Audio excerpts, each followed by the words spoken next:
session is 2 p.m. until 4 p.m. Okay, so as I mentioned before, so tentatively, the morning session is from 9:30 a.m. to 12 p.m. So the morning session is a full lecture by the speaker today to introduce what is the LaTeX. Okay, so and for the afternoon session, 2 p.m. until the 4 p.m. is a hands-on session. The participant need to do an assignment on the spot, which the speaker will guide you during the session. So and if you have any question, you are free to ask the question if you face any problems.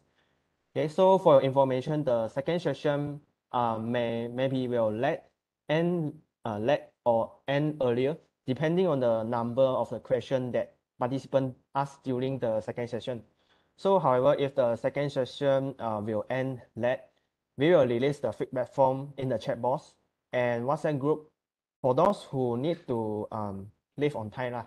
So the feedback form will be released in the WhatsApp and the Webex chat box and at the end of the second session. So and you all can submit a small assignment in this form. Okay. So the for your information, the feedback form will be closed at 4:30 p.m. Okay. So for USM student, in order to get the MyCSD marks, you need to submit this assignment in the Google Form link. So I do hope that everyone join our WhatsApp group. If not, you may contact us with the phone number written in the poster. So, and as a reminder, for those who join Webex meeting, please make sure your mic is off throughout the session. If you are facing some problem like technical issues or what, you are free to ask. Feel free to ask to contact us. Okay. So before we get started, let me briefly introduce today's event. So in today's workshop, you will be introduced to LaTeX, get hands-on training to generate documents in the form of paper and thesis, and learn how to convert the documents from Microsoft Word to LaTeX format and vice versa. Okay, so today we are very honored to invite the speaker, Associate Professor Dr. Yoon Leong from the School of Physics, USM, to give us a workshop about the LaTeX. So Dr. Yoon Leong had his Bachelor of Science of degree in physics at Universiti of Malaya, and also he get the Master in Elementary Particle Physics, also at the University of Malaya, and he got a PhD in the High Energy Physics at the University of Melbourne at Australia. So his research interest is split into the four fields. Okay, first is about the computational physics. It's about finite difference time domain method for simulating the propagation of electromagnetic waves. And second is computational material science. It's about the density functional theory, calculation of atomic and electronic structure of crystalline, molecular dynamic simulation. And the third one is the computational condensed matter physics. It's about the quantum Monte Carlo calculations, theory of high critical temperature superconductivity. And the fourth one is the theoretical high energy physics. It's about the neutrino physics beyond the standard model. So now without further ado, let's invite today's speaker, Associate Professor Dr. Yoon Leong, to give his talk. Dr. Yoon, the floor is yours. So, okay, so can you hear me? I'm talking to my phone. Can you hear? No. I mean through the Webex. Okay, fine. Okay,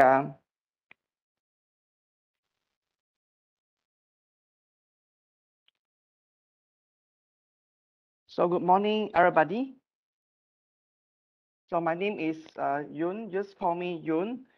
Before I proceed on, I just want to make sure that the people in the Webex can hear my voice clearly and the mic is also working clearly. Right.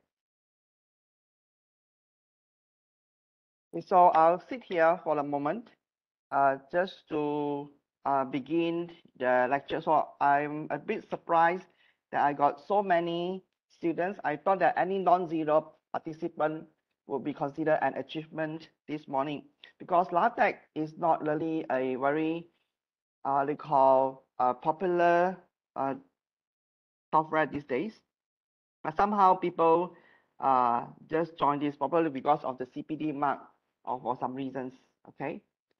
So first of all, I need to make sure that you understand why you want to come here and what you're going to learn from me. So let me share my screen first. I forgot to do that.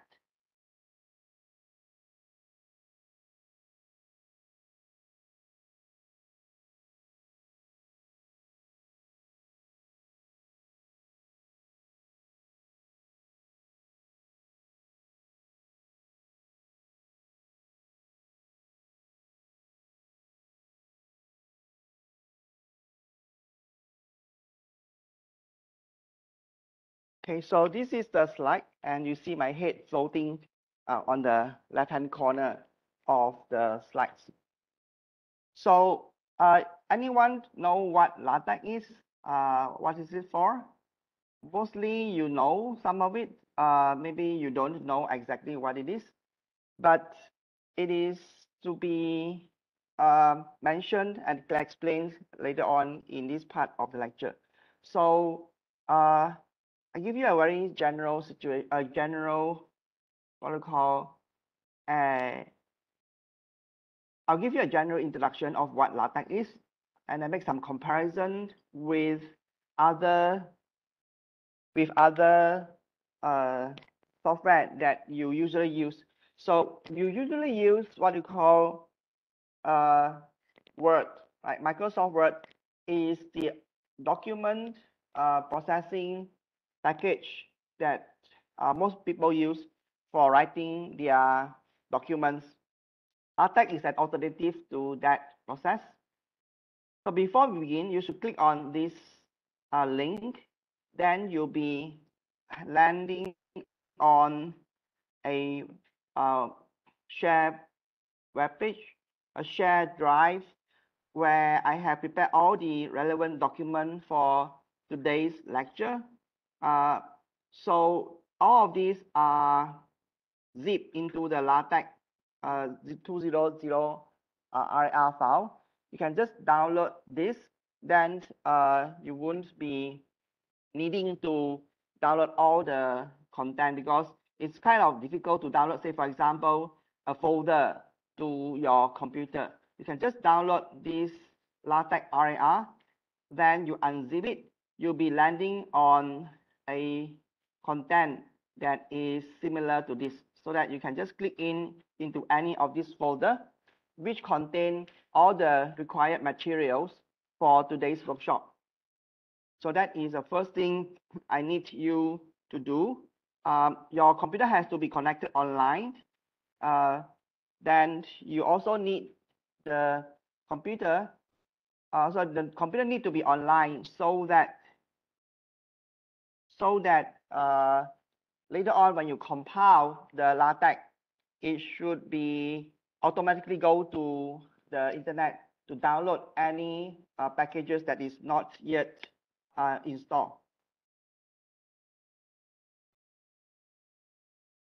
Okay, so let me go back to my PowerPoint.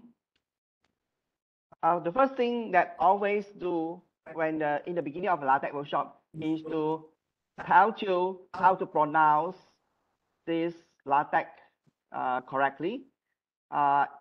Someone told me it should be pronounced as LaTeX, not latex.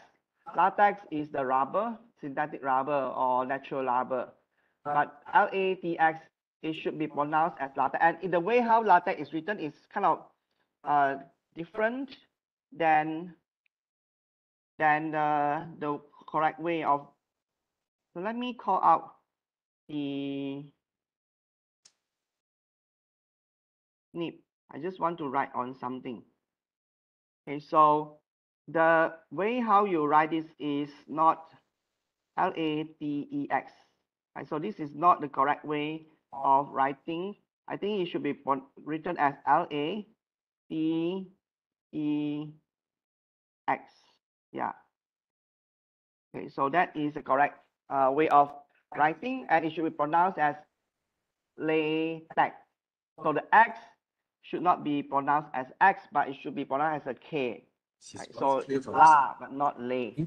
Okay, so that is the first thing you want to do. You want to know about the LaTeX.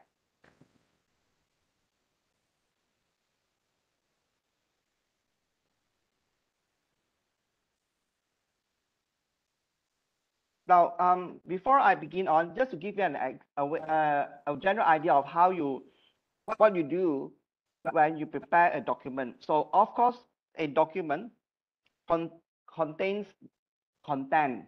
So you must have the content first. Later on, you would then decide how this content is to be printed on the screen. For example, the font size of the content, say, so this is example. I have a title called, this is my first LaTeX document. And then I want to mention the author, and I want to specify the date, and then this hello world is just the body text. So it will be a very simple example of what a document should contain: title, author, date, and also the body text. So once you have decided what is the content and the title, you want to decide the format of this text. So would you want to boldface the title? What is the font size you want to choose for your name? And what is the font and font size of your body text? So this would be the second thing you have to do, right? So in Word, you just type the title, and then you type the name, then your content. After you have prepared all this, then you have to highlight the title and put the title in the middle by centralizing it. Then probably you want to change the font, or you go to the tab in the Word to choose this is the title 1, title 2, title 3. So all this process of typesetting your document content has to be done manually. So some people use a template. So say, for example, you have a template given to you in the Word, then you just replace the content of the template file. Then you just follow exactly what the template specifies. Say, Word gives you a template, then it shows the title. You just added the titles. Then the font, the size of the title, position of titles are just replaced by your text. So this is the common practice. Say you usually want to present a formal document with certain format and typesetting, especially if you are writing articles for a journals, writing a report or thesis for your final year projects or your PhD thesis. So every different organizations would require different types of format, and you have to follow their format, say 1 page, 2 page, 2 column, and the spacing and things like that. So the best way to do it is that people give you a document template, you just edit the document template, and then you get your file. So that is one way of doing it. If you don't have a standard template, then sometimes you have to adjust the format yourself. So LaTeX is an alternative way to present your text. So in LaTeX, the way how to prepare the text is, once you prepare the document, the content, then this is what you do. You just sort of like prepare the text and let the text typeset or the format to be handled automatically by LaTeX. So this is the way how you do it, right? So you just define your title inside the square, the curly bracket of this slash title thing, and you type your name, your date, then you say make title, then that will bring you a page where the titles, your name, and your date to be automatically typeset in a predefined format by LaTeX. And usually LaTeX format appears to be aesthetically appealing, that it always looks good, that the appearance of the size, the ratio of the font between the title and your name are all adjusted properly. So that you just concentrate on preparing the content instead of trying to adjust the margins, set the font size, and do all sort of other minor adjustments. For those who has an experience of preparing a thesis or report, especially those very thick one, you will understand how painful it is if you were to adjust your document manually to adjust the format, the title, the paging, the list of content, the numbering, the references, the number of the equations. If you were to do this using Word, it requires a little bit of knowledge. I have a student previously, he said to me he spent a lot of time trying to master the tricks of using Microsoft Word to prepare his thesis.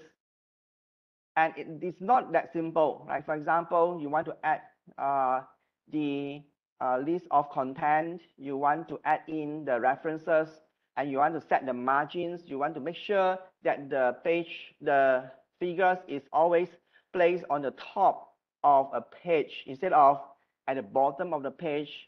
So all these sort of techniques to use Word to prepare a document could be very painful. I have to admit that I do not know how to do it.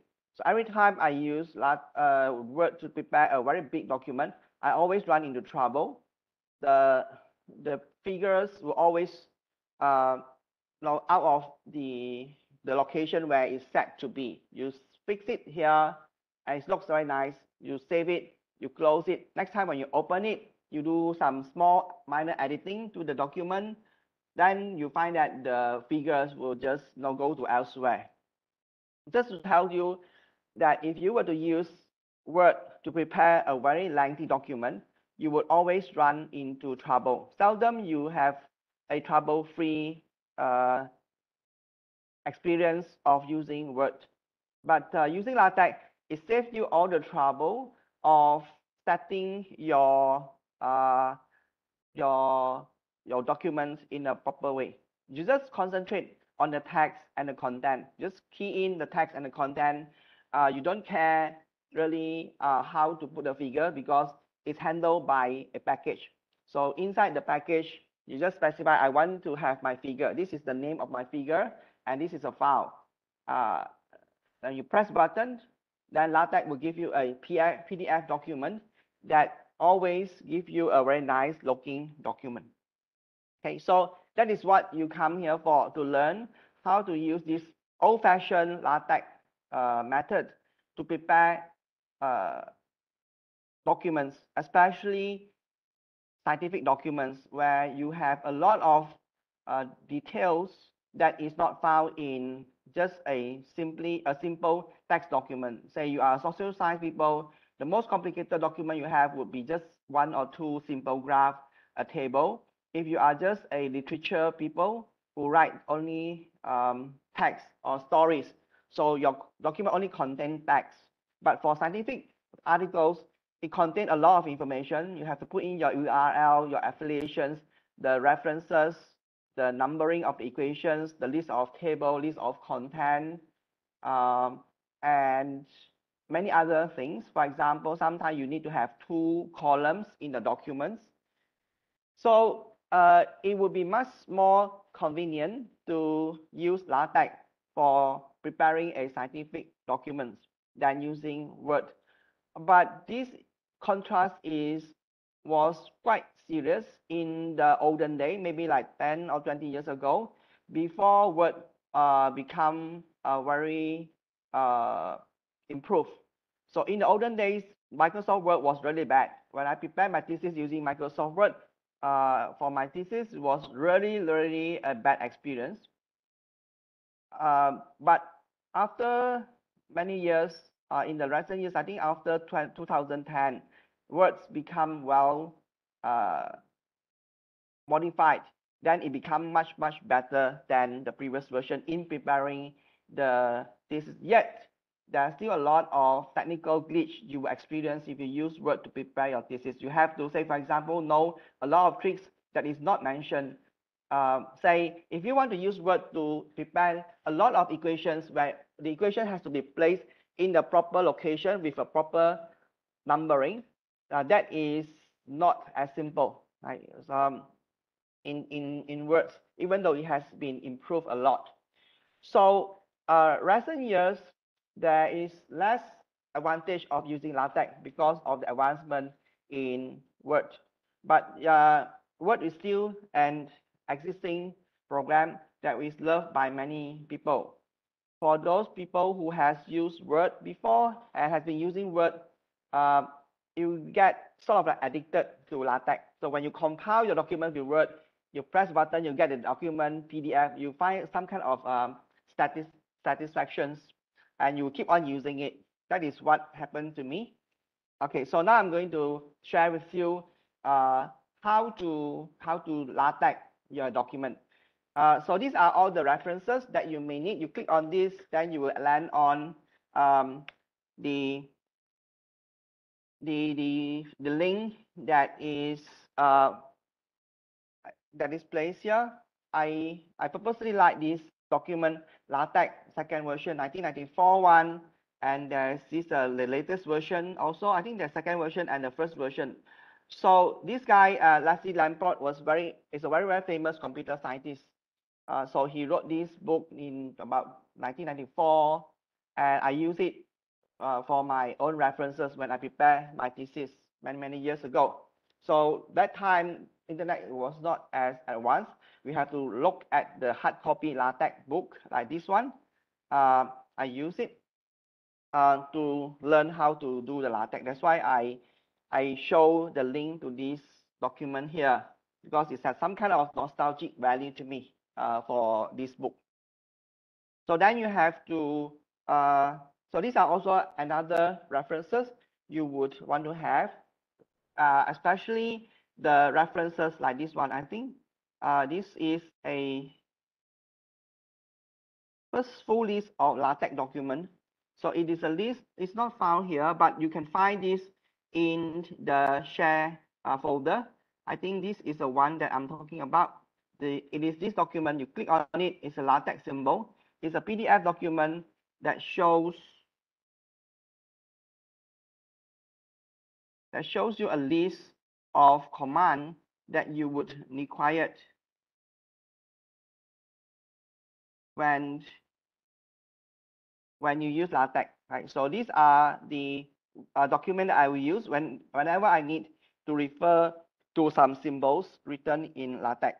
Okay, so you can look at this document from the share folder I just mentioned to you.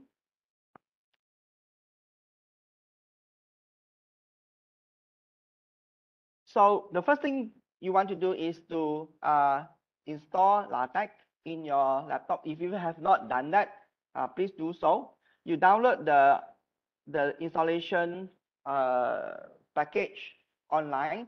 I think these and these are similar links. So you just download this one into your computer hard disk, then you just click on it and install it. It takes a few minutes. Last time they used to have two different versions, a basic MikTeX and a full-fledged MikTeX. So for the purpose of this workshop, in order to save time, I just ask you to download the basic MikTeX. So again, this is pronounced as MikTeX, not as MikTeX, okay? So this is a minimum version of MikTeX. It actually is just a compiler for LaTeX. It does not contain all the required packages, but it gives you enough program to LaTeX the simple versions of document. Once you have downloaded it, then you just install it as a administration's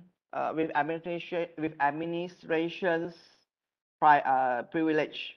So for some reason, if you are using other people's computer, you can just download the same documents and install it as a portable edition.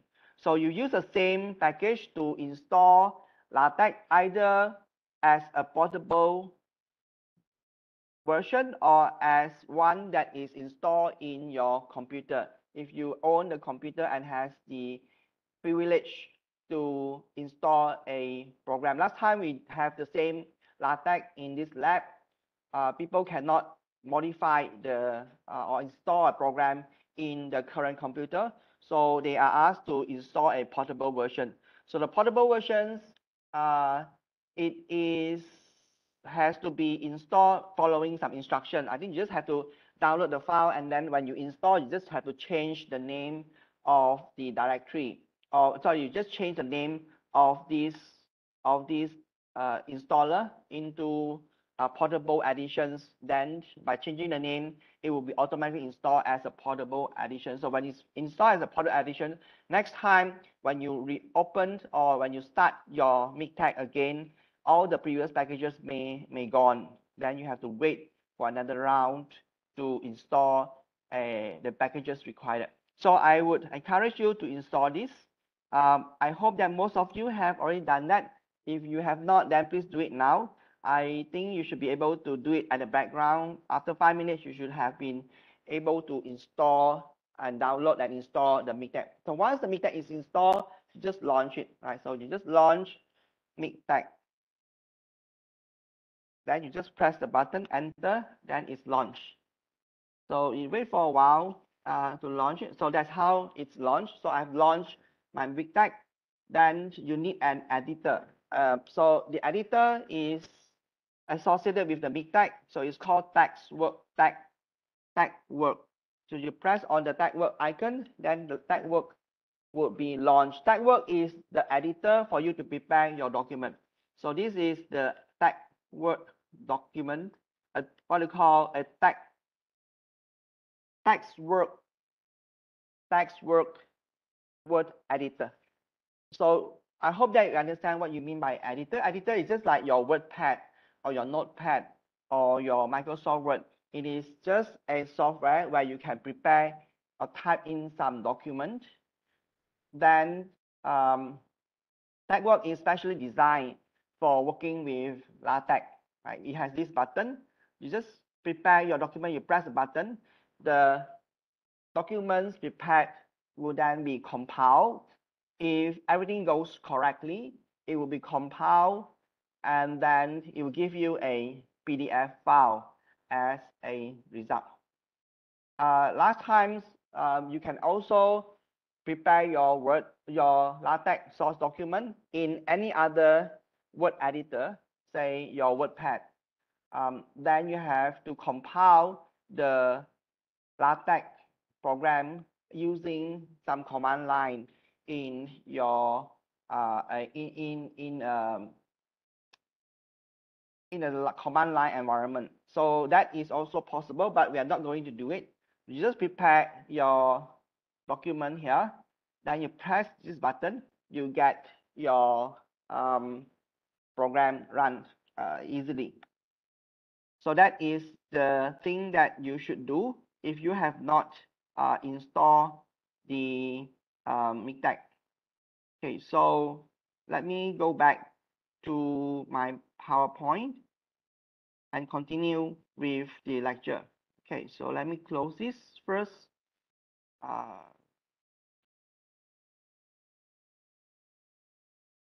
So you launch your MikTeX, and when you see this, that means the TextWorks is launched, and we're going to edit the document using this. Okay, so that is the preparations. You can do it at your own pace.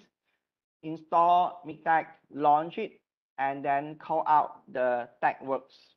While you are doing that, let me continue to give you some idea of the how to prepare a LaTeX document. So these are just a very basic, simple knowledge that you may or may not need to know. So when I begin to learn LaTeX, I do not know all this stuff. I just know I can be able to prepare a document, and when I press the button, I'll get my PDF. That's all. So I don't really know all the theories behind the LaTeX. But now I am trying to share with you the theory or sort of the structure of a LaTeX. So these are very simple knowledge. That is, in order to prepare a LaTeX document, you sort of like have to prepare two different things. The first thing is called the preamble, and the second thing is your body text or the document content. A preamble is just a few information that you have to specify before you compile the LaTeX. The first, at least the minimum requirement in the preamble is to tell LaTeX what is the document class. So at least you say, okay, my LaTeX that I want to compile is of the document class of say a report or a document class of an articles. Once you have specified that, then the second part is the document, the document text. So these are just a very simple sort of like category of the content that should goes into the LaTeX. Okay, so these are all the details that you can put into your preamble. Right? So the preamble requires you to specify what is your document class, and there are a list of document class you can specify in LaTeX. So the most common document that we usually use is articles, and also report. So articles is the document class of choice by default when you prepare a short articles. And report is the document class you would specify when you are preparing a report, a thesis. Right, where thesis is different from an articles in the sense that articles is only a single document. It has a section 1, section 2, conclusions, and references. But for documents like in report, a thesis, it is divided into chapter. Each chapter is a very lengthy portions of documents. So you have to prepare, say, the front page, then the list of content, the chapter 1, chapter 2, chapter 3, and then you have to compile all these chapters and put it together to form a thesis. So in that sense, one chapter is like a document class of an articles. So thesis requires a report document class. The other one that is usually used, but not so much used, is the Beamer. I think Beamer.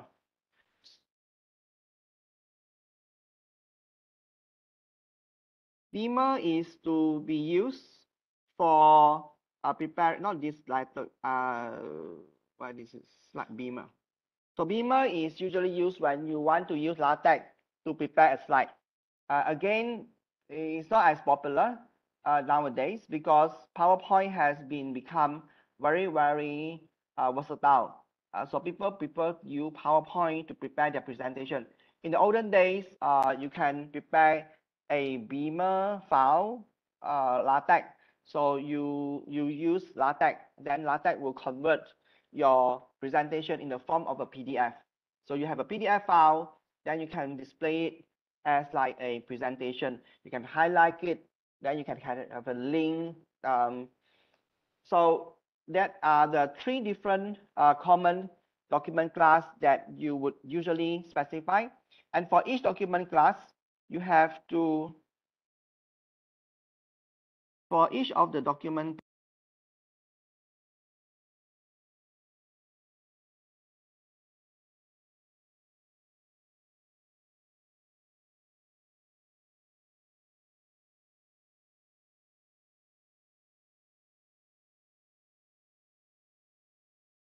is the document class that I mentioned just now.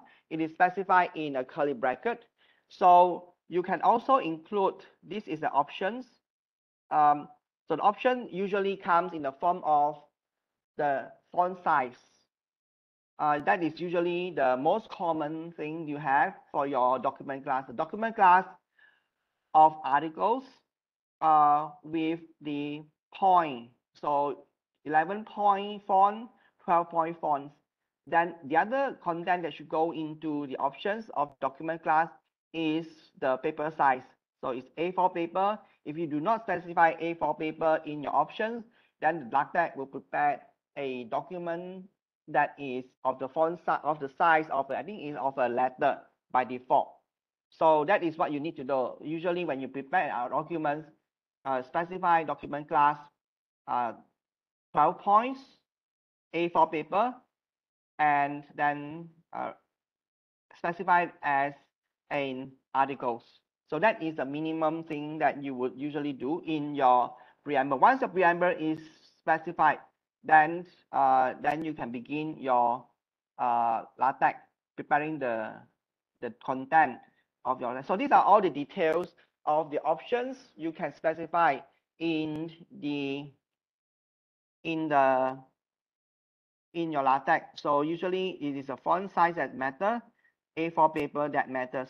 Then unless you want to have additional specifications, then usually you don't need to specify the options. And sometimes you can change the option to be, say, two-sided, two-column, landscape, or whatever that you need. But these are additional options that is usually not required. Well, at least for now.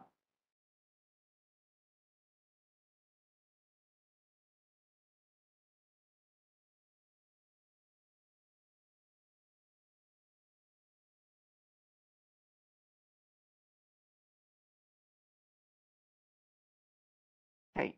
Other than specifying the preamble, in the preamble you specify the document class. Other than specifying the document class in the preamble part, you also sometimes need to include packages.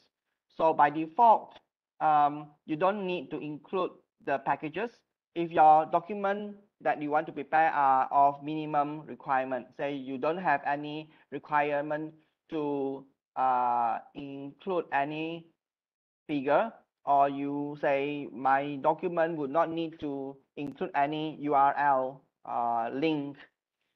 You just need a minor minimum packages, then you don't need to specify. But in most of the cases, you need to include some additional packages in your LaTeX document. For example, if you want to include figures, if you do not include the figures package, then probably you have a hard time. I think it's possible to have a LaTeX document without including a figures, but there's a lot of inconvenience. Say, for example, the figure has to be in EPS format or in certain format if you don't include the correct packages. Okay, so also you have to sometimes include a color. So you need a color in your figures. Then you have to say I have to have a color package. Most commonly, you have to include the package of this netbib. This is a packages that is usually required for articles that needs to make reference to citation. Okay, so these are options. Usually you have to know what is the required packages, and you just include it into your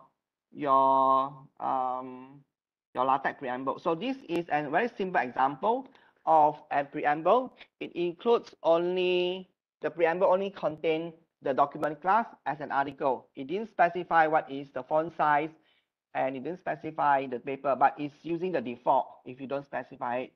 Okay, so this is a most simple exercise, most simple font, or most simple LaTeX document you can think of. Now, there is one more thing I want to mention is about the top matter.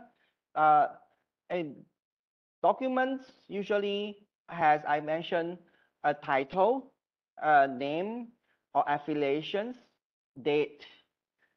So this will appear in the beginning of an article. So this would be compiled and dissect as method. So if you do not say it, and so usually when you type the top method in the Word, you just type your name, and then you just have to adjust the positions of the title, the name, and centralize it. But in LaTeX, what you do is that you prepare your title in this curly bracket of slash title, your name and the date. Then you type in make title, like what is shown here. Then the content of the title, author, and the date will be properly typeset in a very nicely looking manner and placed in the middle of the beginning of an article. So this is usually required in a document. You prepare the top matter by specifying name, author, and date, and then followed by slash make title. The slash make title is a command that will place the top matter and arrange it in a very nicely looking title. Then you're going to do it later on in the next couple of minutes. So these are more complicated structures of an LaTeX document where the preamble part contains many different packages. So here is an example. It is a 12-point font and its articles, and I include packages that BIP for the purpose of citing references. Then you need this hyperref for including the link to the internet link, and then this graphics is required to include figures. I think FMath is required to allow you to prepare some weird looking mathematical font. Array is required to prepare, I think, a table or a matrix. And then you also have to say, for example, set the size of your page. It is possible to set the size of a page by using some command, say here, set length, base skip, set length top margin. So these are all details of instructions that you could specify in your LaTeX so that you can control the width of the text, how far it is from the left margin, how far it is from the right margin, how far it is from the top margin. So once you specify this, then you would be free from worrying about the margins of your text. It will always be compiled the documents such that it fulfill all these margins. Right? This seems to be very trivial. You do this also in the Word, right? So the Word, when you prepare a documents in Word, the margins are always set. But sometimes you make some adjustment, then sometimes the margin is not large enough or it's not small enough, and sometimes the margin runs off. But when you do it in LaTeX, then it will usually give you quite a control. It will give you quite worry-free experience of not really need to care too much about the margins. Then the right-hand side here is just an example of the content of an articles. So you begin document. So the content of an body text always start with begin curly bracket document and always end with end document. Right? Anything that's lying between begin document and end document will be presented, will be shown in your PDF when you compile it later. Anything that's outside the document will not be shown in your compiled document.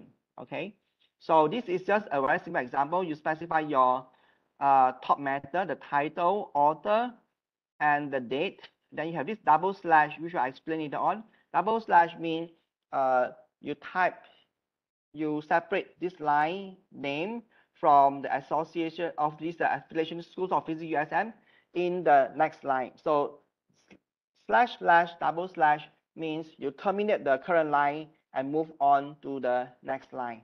So it is possible to do that. So when you do this in Word, you just have to press on your enter, then it goes to the next line. In LaTeX, you do that by specifying a double slash. Then the School of Physics will appear in the next line. Then you can enter your abstract in the slash abstract in the curly bracket. You start off a sections with a title called Hello World. Then this first print Hello World blah blah blah is just a content that will appear in the sections. Then you can specify subsections. then the content of subsections, then you end your document. So that is second exercise that you are going to do in a minute. Just to let you know, this is how you compile a LaTeX document. It is very different from the way how you use Word. In Word, the way how you prepare a Word document is what we call what you type is what you see. I think there's a acronym for this. I think they call it what do you say? What, let me try to call the annotate. Yeah, what you type is what you see or something like that. I'm not sure whether this is correct. So LaTeX is not what you type is what you see. You type something and what appears on the screen is not exactly what you see. Like for example, you type in this one, this will not be exactly the same as what you see in your compiled document. Okay, but it has its advantage in comparison to Word, as I mentioned just now, like the margins and all the typesetting would be an advantage in LaTeX. Okay, so then let us try to look at the exercise. So the simple exercise that we are going to do is very simple. You just go and navigate to the first EXT1, exercise 1. Usually the first compilations of LaTeX you would have to do would be your hello world. So we are going to prepare a hello world document using LaTeX. That is looking like this. Let me make it a bit larger so that you can see it.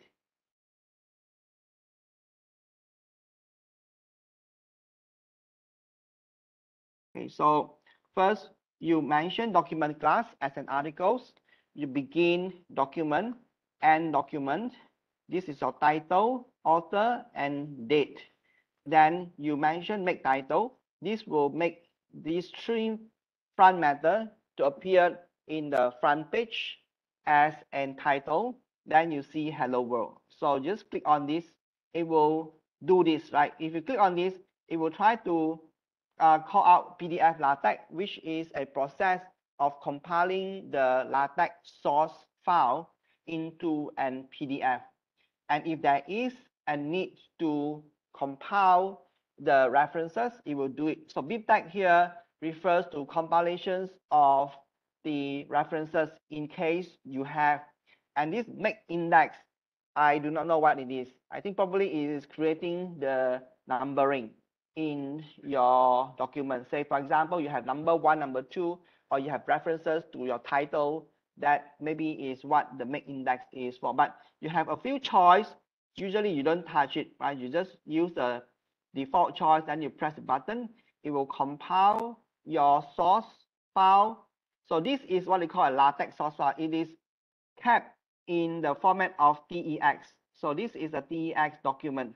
So when you see TEX, you know that it is referring to an LaTeX source file. So it's all the LaTeX source file is very nice because it is just content purely of text. It's not like a Word document. Like a Word document contains a lot of additional information. When you open the Word using other Word editor, you see a lot of symbols which is not pure text, because there's a lot of things that goes into a Microsoft Word. But a text document is very simple. It just contains most of the symbol that you're familiar with, and it's usually a very small file. Right? So TX is just the format reserved for a LaTeX source code. So when you prepare a LaTeX, you always save it as .tex. So by default, I'll prepare this hello world LaTeX for you.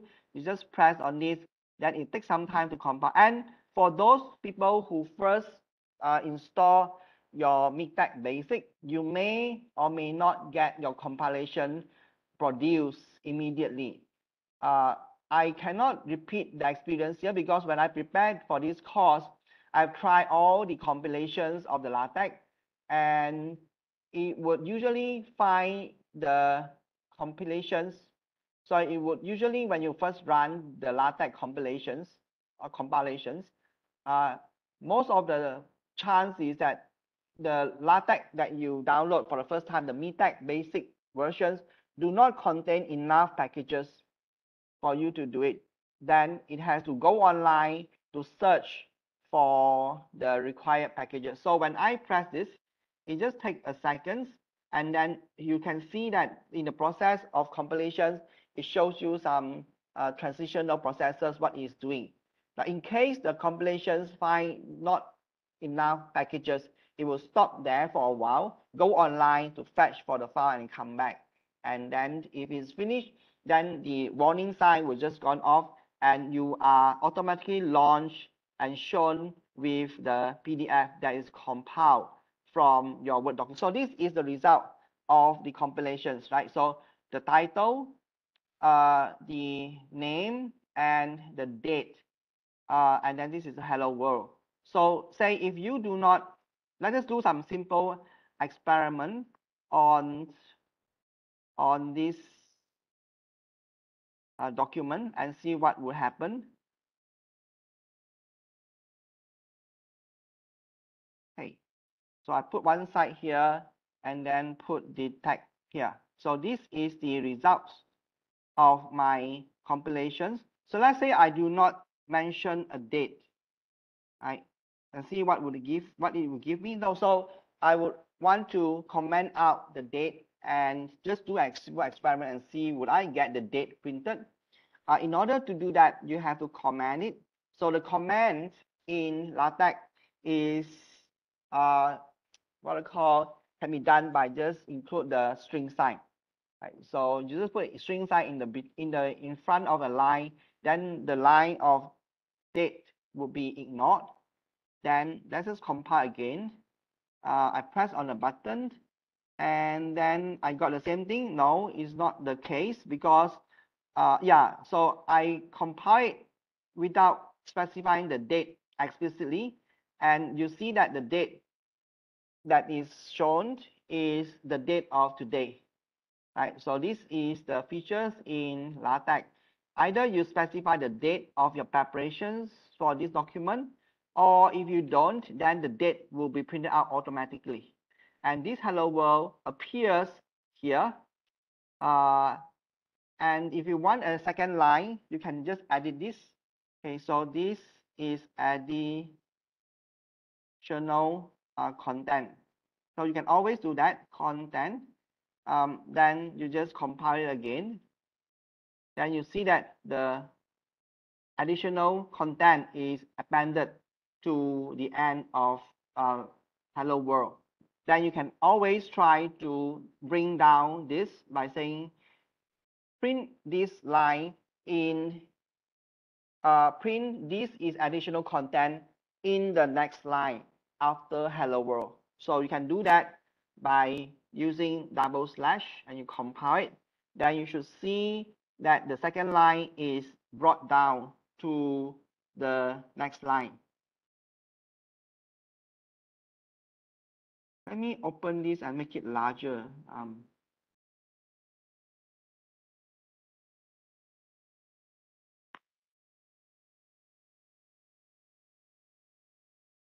Okay. So you find that when you have include this double slash, it will go to the next line, and it goes to the next line without an indent, right? So this is the format of a LaTeX. So let's say you want it to go into the next line, you can also do like this, right? So you can bring it down without the double slash. And what you get if you do like that?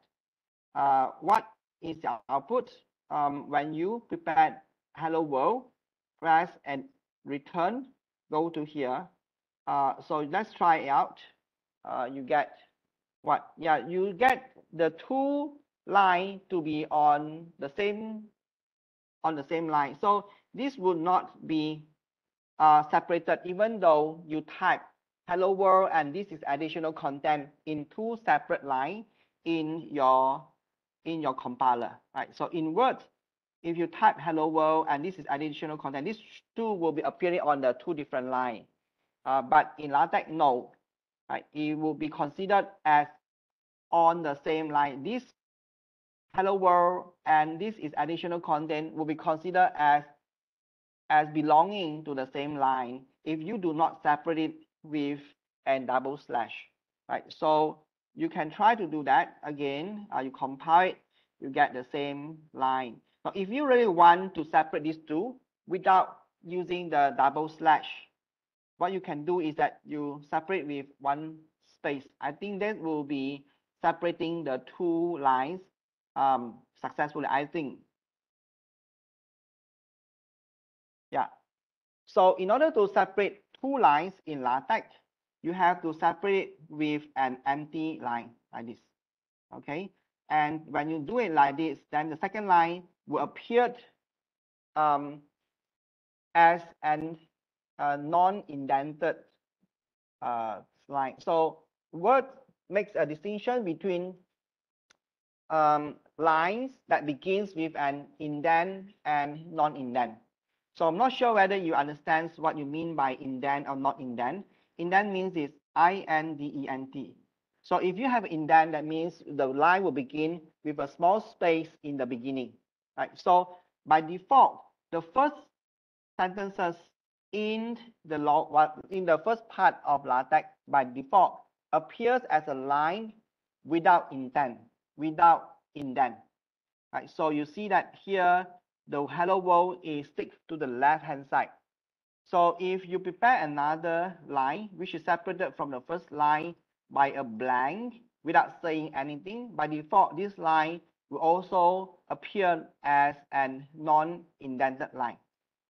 Somehow say you want a line which is new and the new line is indented. So let's just try this. Let us try to put in an indented line. Right? So how do you make an indented line? This will not make an indented line. When I press, the non-indented line will appear as the third line below the second line of sentence. In order to display an indented line, you can specify by saying, I think, indented. Not sure whether this is indent. Indent. Let's try this. Maybe it doesn't work. Maybe it works. Maybe there's no thing called indent. Indented line. No, it doesn't work. Non-indent. Well, anyway, I thought that I would be able to make this line to indent by a little bit, but it is not. So let us try to experiment the LaTeX further. Let us try to create a sentences that is long enough that would appear to occupy a few lines. So let me do it many times and see what will happen. And then let me do this also for the second part. So I'm creating the second paragraph that is lengthy enough. Then let us compile this and see what is the output. So that is how it looks like. Okay, no, I think I was making a wrong statement. I'm sorry about that. The last time I used LaTeX was maybe a few years ago. Now, I was saying just now, by default, the first sentence in LaTeX is by default non-indented. So I was wrong. I'm sorry about that. By default, the first line that appears in LaTeX by default is indented. You see that here, the first line is indented. Just now I thought that it's not indented because there's only one hello world, and one hello world cannot tell me whether it's indented or not because I have no reference to the left margin. So here, you should understand that sentences, a new paragraph in LaTeX is by default indented, right? It's indented. So if you say nothing, a new line like this should then also be an indented line, right? So this is a 3 paragraph separated from the previous one, not by a empty line. So here is the first sentence. Then you have a blank line in LaTeX. This is to tell that the second paragraph should begin, right? So this additional content is separated from the hello world and appears as a new paragraph with an indent. So I'm now starting a third paragraph and indented line, like what you see here. But let me try to see if it's working. If I say non-indent, I think non-indent, non-indent, no indent. Now let's just try if I remember the command correctly. So if it's correct, no, this is not correct. So when I do that, there is no command that is non-indent. So there's no such command called no indent. So when you compile it, it got stuck. So this would be the first instance where you compile your LaTeX source code and it got stuck. And this is the usual experience. So when I first compile my LaTeX document, it always stuck. Yeah, questions? What? Indent. Right. So you add in the correct spelling, then you close this and compile again. So if the command is correct, then you get, so this is a non-indented line, right? So if you do not specify this non-indent, you just throw it away and you compile it.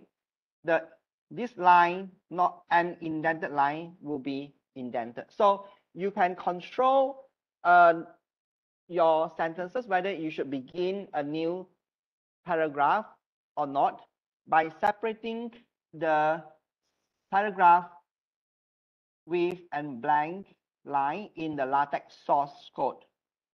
Okay, and then if you do not say anything, then all the paragraph will begin with an indented line, unless you mention specifically that the new paragraph should not be indented.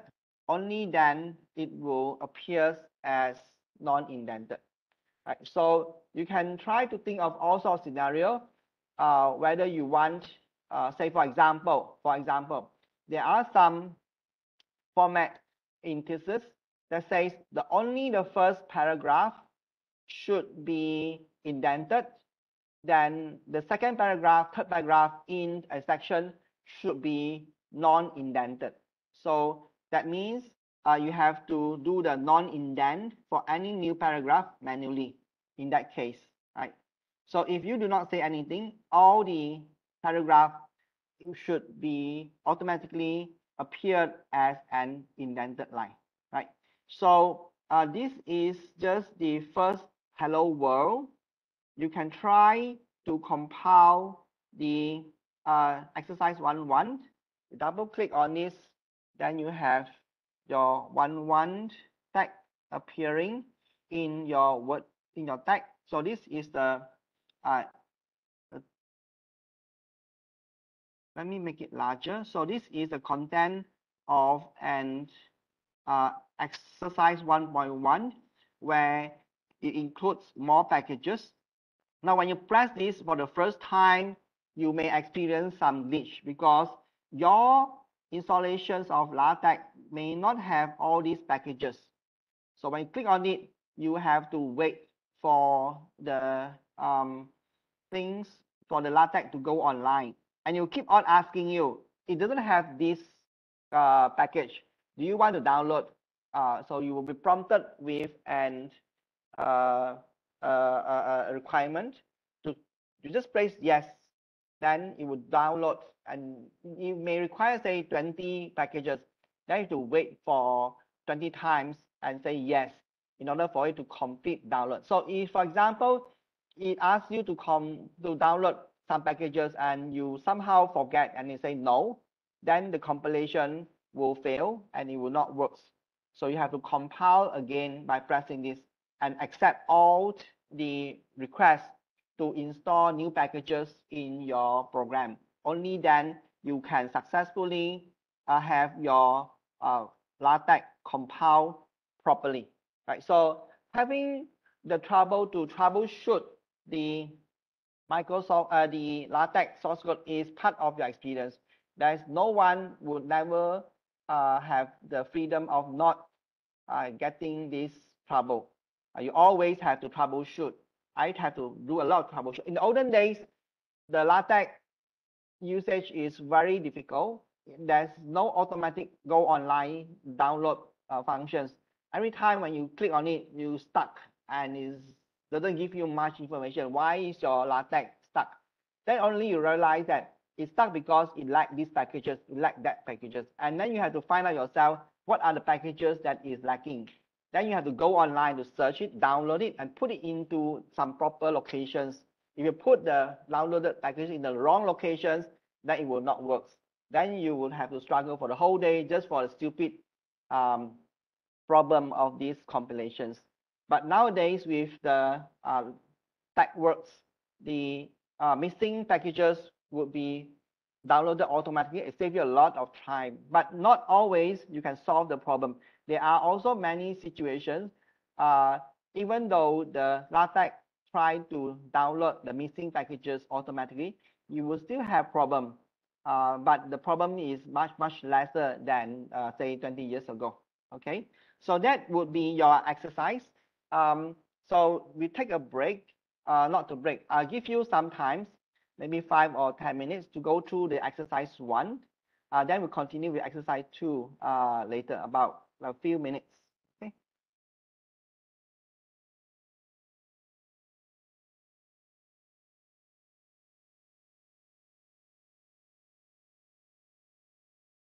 So anyone has any problem? Yeah. This is download for last time. Just directly can do exercise here. Edit, what will edit 8. You want to do this? Yeah, when Is it for this team for you or different? the editor is the same. Right? The editor is the same, but it's a very old editor. This This is all. this old. The WinEdit may not work because it does not automatically, the Word does not automatically download the packages. WinEdit 8. But if you use the tag, yeah, the new one.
Okay, so there are still people in the web page, in the Webex.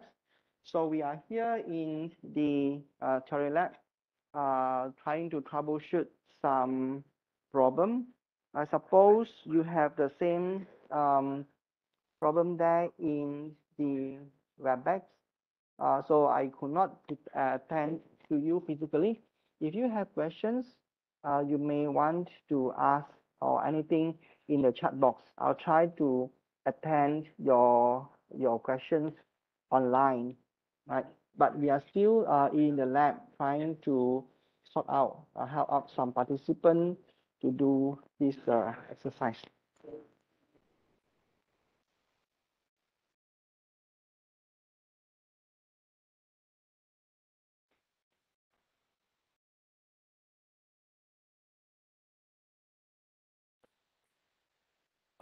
Testing. check 是一个 Testing. Yeah. check 是一个 command 来的，是可是什么 conclusion 只是你的 command 你的 extract 都没出来，在下面。没有在在 abstract， 你 abstract 要打一下。我是这样的话就会出来了。没有，你要 include 在一个 curly bracket 里面把 content 打进去 ，say something 啦，打一些东西然后它就 compile 咯，它就出来咯。哦，按照这个哦 Yeah. 对。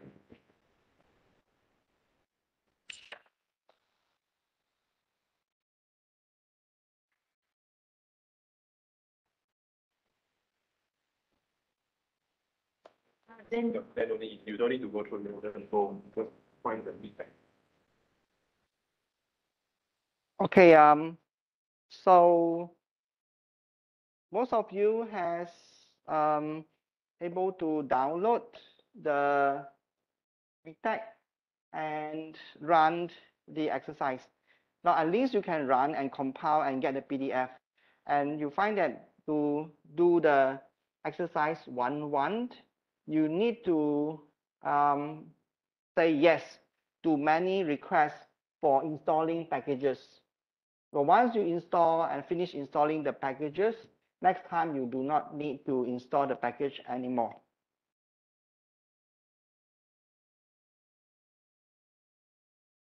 Okay, so let me continue from here.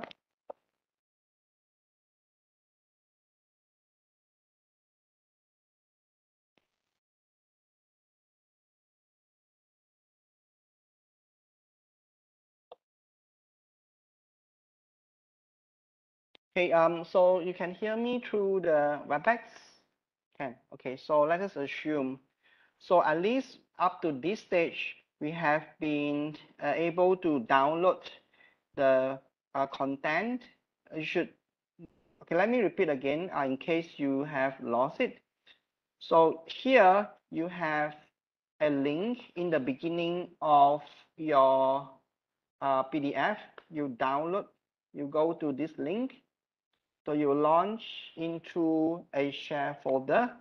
You download the LaTeX RAR into your hard disk. And you download it somewhere into, say, your downloads. Then it will be downloaded after some while, in case you have not done that. Right, so this is the file that you are supposed to download into your hard disk. So once it has finished downloaded, then you should unzip it. So let us wait for the scan to scan the file. So it's supposed to appear in the downloaded. So this is a file that I have just downloaded. Then you just unzip it by double click on it. Then you launch into this RAR file. Then you just say extract. When you extract, just extract to some locations. So it will be extracted. When it's extracted, then this is the folder that has been extracted. This is the folder that is exactly the same as the one that I share with you. So,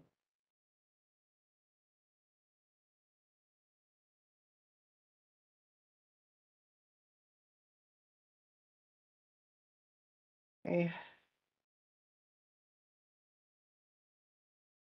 I'm waiting for, okay, so this is the share folder, right? So exactly the same share folder that I am working.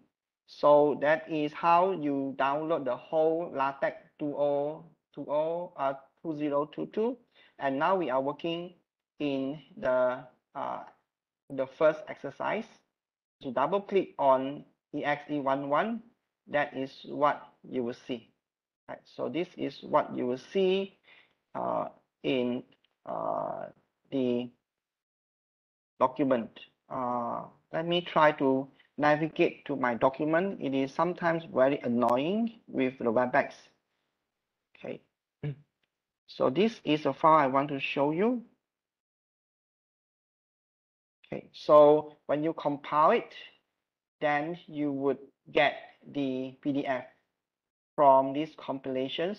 That is this one. Okay. Okay, so I would like to continue to explain how these documents works. It's a simple document. It contains the preamble of articles with 12-point size. And I think these are the usual packages that is mostly required by anyone who are working on a scientific document. So if you want to prepare a scientific document, usually you need all this stuff. You need a graphics to include pictures. You need the aspect to include all the weird Greek symbols for your formula. And then you need a DOI and hyperref to cite any online resources. And then you can adjust the page and the height and the size of the document. If you don't like this, you can just comment it out yourself. You can just comment it, then it would use the default length and document size. So you can comment, you can compile, and you will still get the documents to be produced, right? But the documents produced will not be using the document size as specified here. Okay, so let me try to compare this side to side with the output. Okay, so here you begin the document and then you end the document. Anything that is between the begin document to end document is the content, right? So anything that is above here, I will call this a preamble. So the good thing is that you can set your preamble in the beginning. Then once the preamble is set correctly, then you can just concentrate in preparing your document's content without worrying about the format. So this is what I call the front matter. The front matter is to prepare this part. Let me highlight the part I want to mention. Where is my Webex? Okay, so so this is what we call a preamble, right? So this is a preamble that looks like this, right? So not preamble. This is called the front matter or the top matter. So the top matter contains three informations, as I mentioned. So if you do not execute make title, the front matter will not be printed out. So let's try an exercise. You just comment out the make title and see what will happen. You will find that the front matter, that is the title, the name and the date, are not printed out automatically. Right? So your document now does not have any front matter or the top matter. Right? So you have to execute this in order to make the front matter to appear. Then now a document usually has an abstract, so you can include the content of your abstract within the curly bracket. Right. So this is the command in LaTeX that allows you to include your abstract between the curly bracket. So you begin your curly bracket and you end your curly bracket. Anything that is between the curly bracket will be what is that?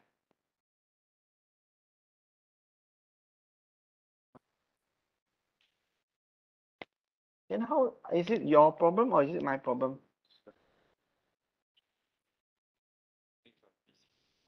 What problem? Okay. Okay, so now let me make this larger.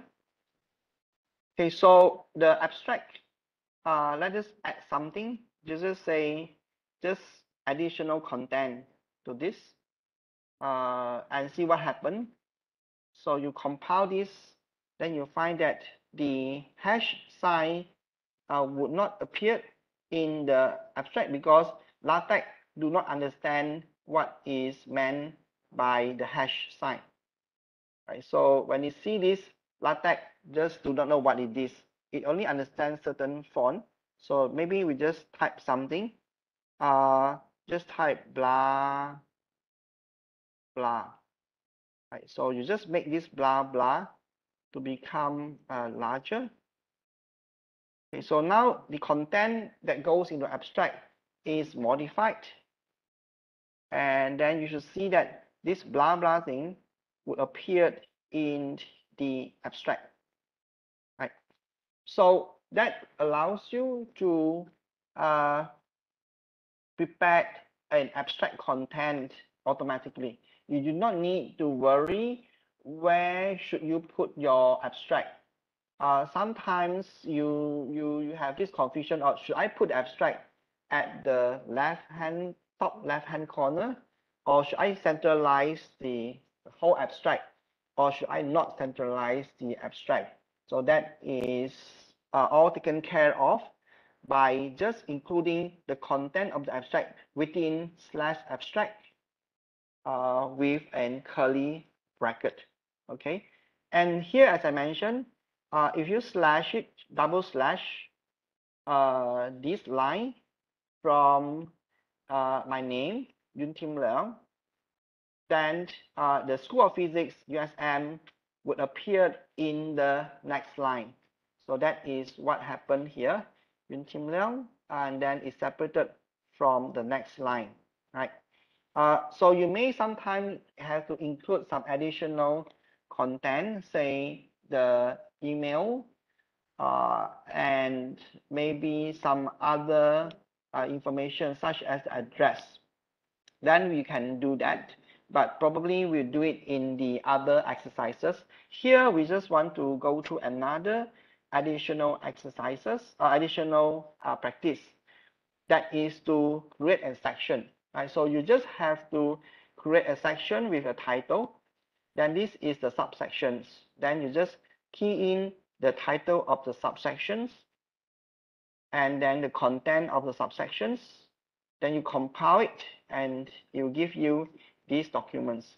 So what I want you to understand is that a document usually has these subsections, sections, and subsections. And each of the sections would have usually associated with it and a number. Say, for example, this is section 1. So you don't need to name or label the section 1 with 1. LaTeX will automatically label the section title, the section for you.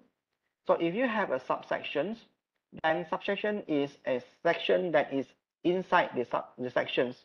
So the numbering for the subsection will also appear automatically. Right? So you do not need to label 1 introduction, 1.1 preliminary, 2 methodology, 2.1 methodology A, 2.2 methodology B. You don't need to do that. You just have to mention that you have a new subsections. So you can try to add in another subsections.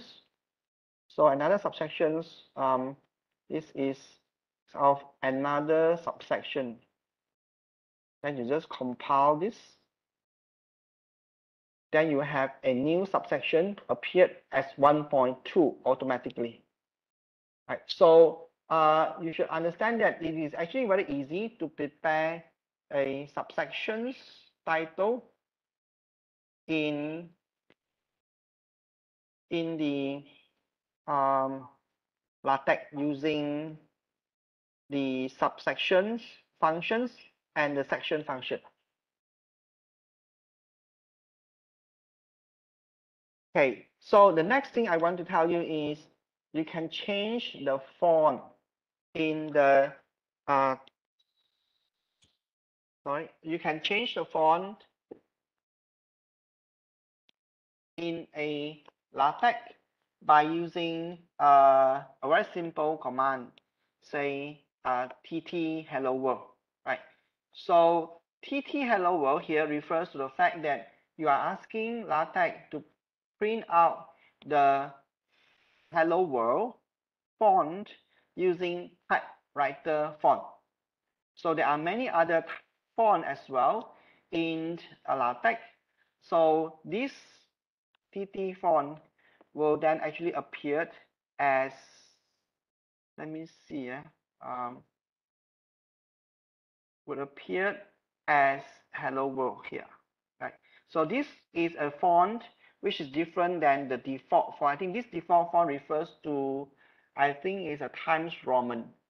So if you want to say print out a text in a different font, say a TT font, typewriter font, then you can do that. Now there are many other types of font that is available in LaTeX. Another one that you can think of, that I can think of, is I'm not sure, I think called CAL. I'm not sure whether this is still happening. I might not be remembering this correctly, but anyway, let's just try CAL. I think it's called calligraphic. Do I get the calligraphic printed out correctly? Yeah, I got it, but it doesn't make any difference. The CAL, so this hello world is now in a calligraphic font, which is different than the typewriter font. So if you want different types of font, it is possible. You just have to go back to the LaTeX command or LaTeX summary. I gave it to you. You just check it out. You launch this file, this PDF. It's taking a lot of time to launch this. So here you can find out what are the available fonts that is provided by LaTeX. Let's see what are the fonts. TT. So let me find out what are the fonts that is available. Type grid. Yeah, I think typeface. Now this, yeah. So these are the only few fonts that I can think of. You have Roman, italic, boldface, slanted, SF, SC, typewriter.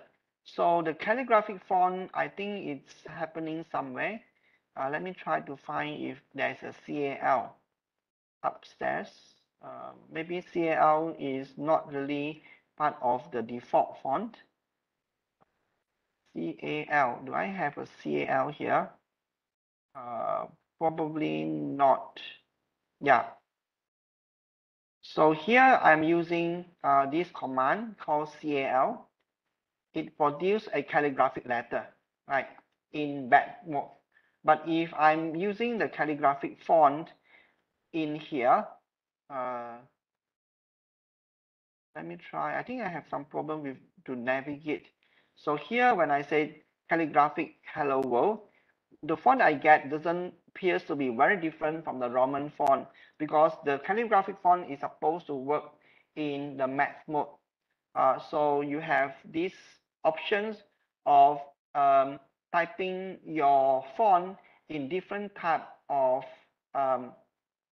font. Calligraphic is one of it in math mode. Then the other types of font would be that I mentioned here, like this. Like typewriter is the one that I demonstrated. You can try to say sans serif, say SF. So let's just try to see if the SF is making any changes. So instead of calligraphic, let's just say SF. So you include the font you want to specify in a curly bracket in this manner. Then this hello world would appear in the font of a sans serif, right? So now it looks different. So that is how you can control any font that appears in your LaTeX using this manner. So that finished the first exercise. Now another thing before I leave, I think I should explain this. You see this LaTeX, LaTeX. So in order to print out this LaTeX, I'm using a special command in LaTeX. I just type it like this, /LaTeX, right? Then so this /LaTeX is a command that is purposely built in Mixtec for LaTeX. It's just to print out a symbol specially for LaTeX. Right? Usually you don't use this in your document. Okay, so that finished the exercise 1.1. Let us go to exercise 2. So you can just click on this and reproduce me and see how it works. So I'm going to open this.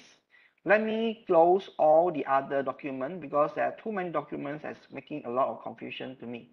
Okay, so now let us open the reproduce me and see what you can get. Okay, so this is a very simple document which is very similar to exercise 1. Most of the content, say, let me see, most of the content is, say, the preamble and the margins are just the same as the previous document. Then the title, it's the same, the name, both the name and the author are almost similar, but with a little bit of difference. So this exercise would further try to change a little bit of the appearance in the first document. So in the first document, the name and the title are just using the normal font. So here I make my name to be larger and in a boldface. So what I do is just in the author here. So the author is the content, right? So anything that is between the open bracket and the close bracket, this is open bracket and close bracket. So all the content between these will appear in this line, right? And I make the name Yoon Tiem Leong to appear in a larger font and with a boldface. So is the School of Physics is in terms of a boldface. So that would make this title also large and boldface. Sometimes you want to do that, or if you don't like it, then you can just off this. Then it go back to normal. It will just then use the normal font without boldface, without extra large font. So I just take off the boldface. Then you see that the name on the text of name and the School of Physics just return back to the normal text without boldface, and it appears to be, I think, in the normal size. Yeah. Okay, so now what is special about this is we are going to make a little bit more complicated document.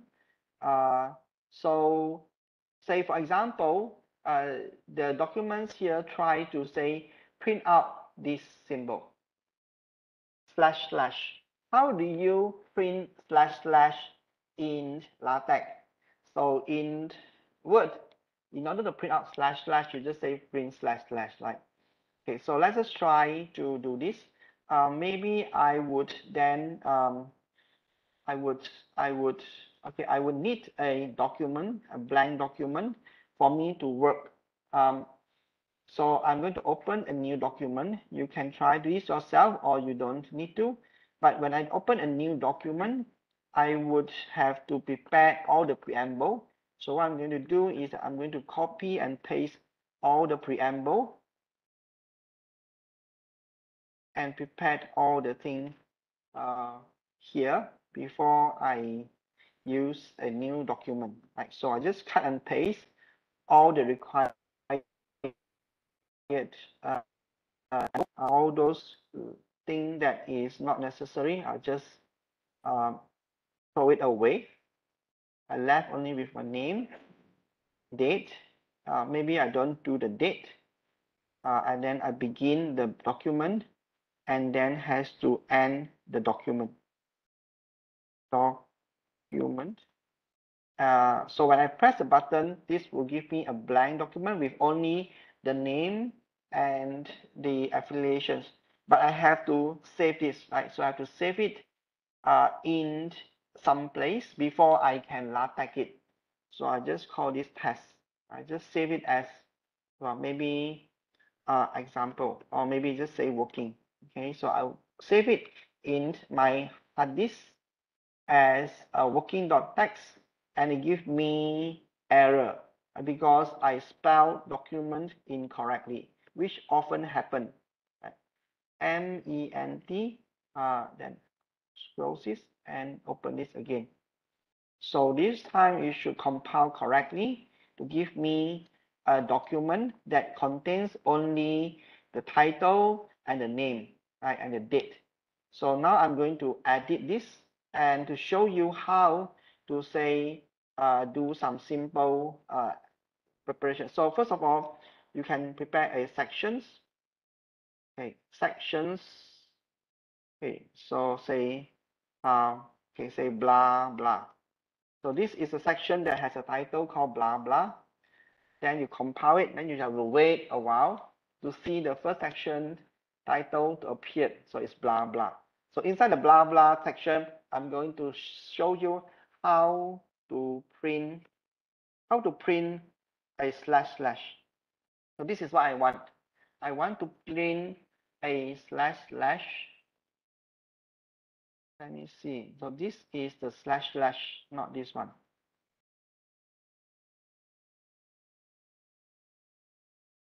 Okay, so no. Okay, so I want to print out this dot slash slash, the slashes in a double column, not the color of this quotation mark. Okay, so what I should do is that I want to print how to print double slash slash. So if you type like this and you compile it, let's see what you get. Right, so you just ask LaTeX to print this with a comma, then when you compile it, you get something.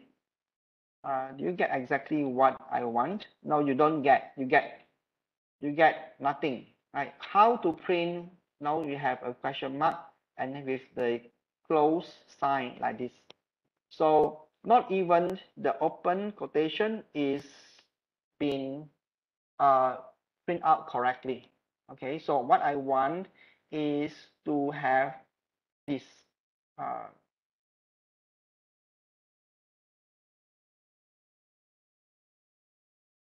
What I want is to have an open quotation mark and a close quotation mark. It would be easier if I were to be able to annotate. So what I want, what happened? I think the share screen has been, I have to share it again. Okay, so what I want is to print out an quotation mark that is like this and contains a double slash and a close quotation mark. And I try to do that using this command line here.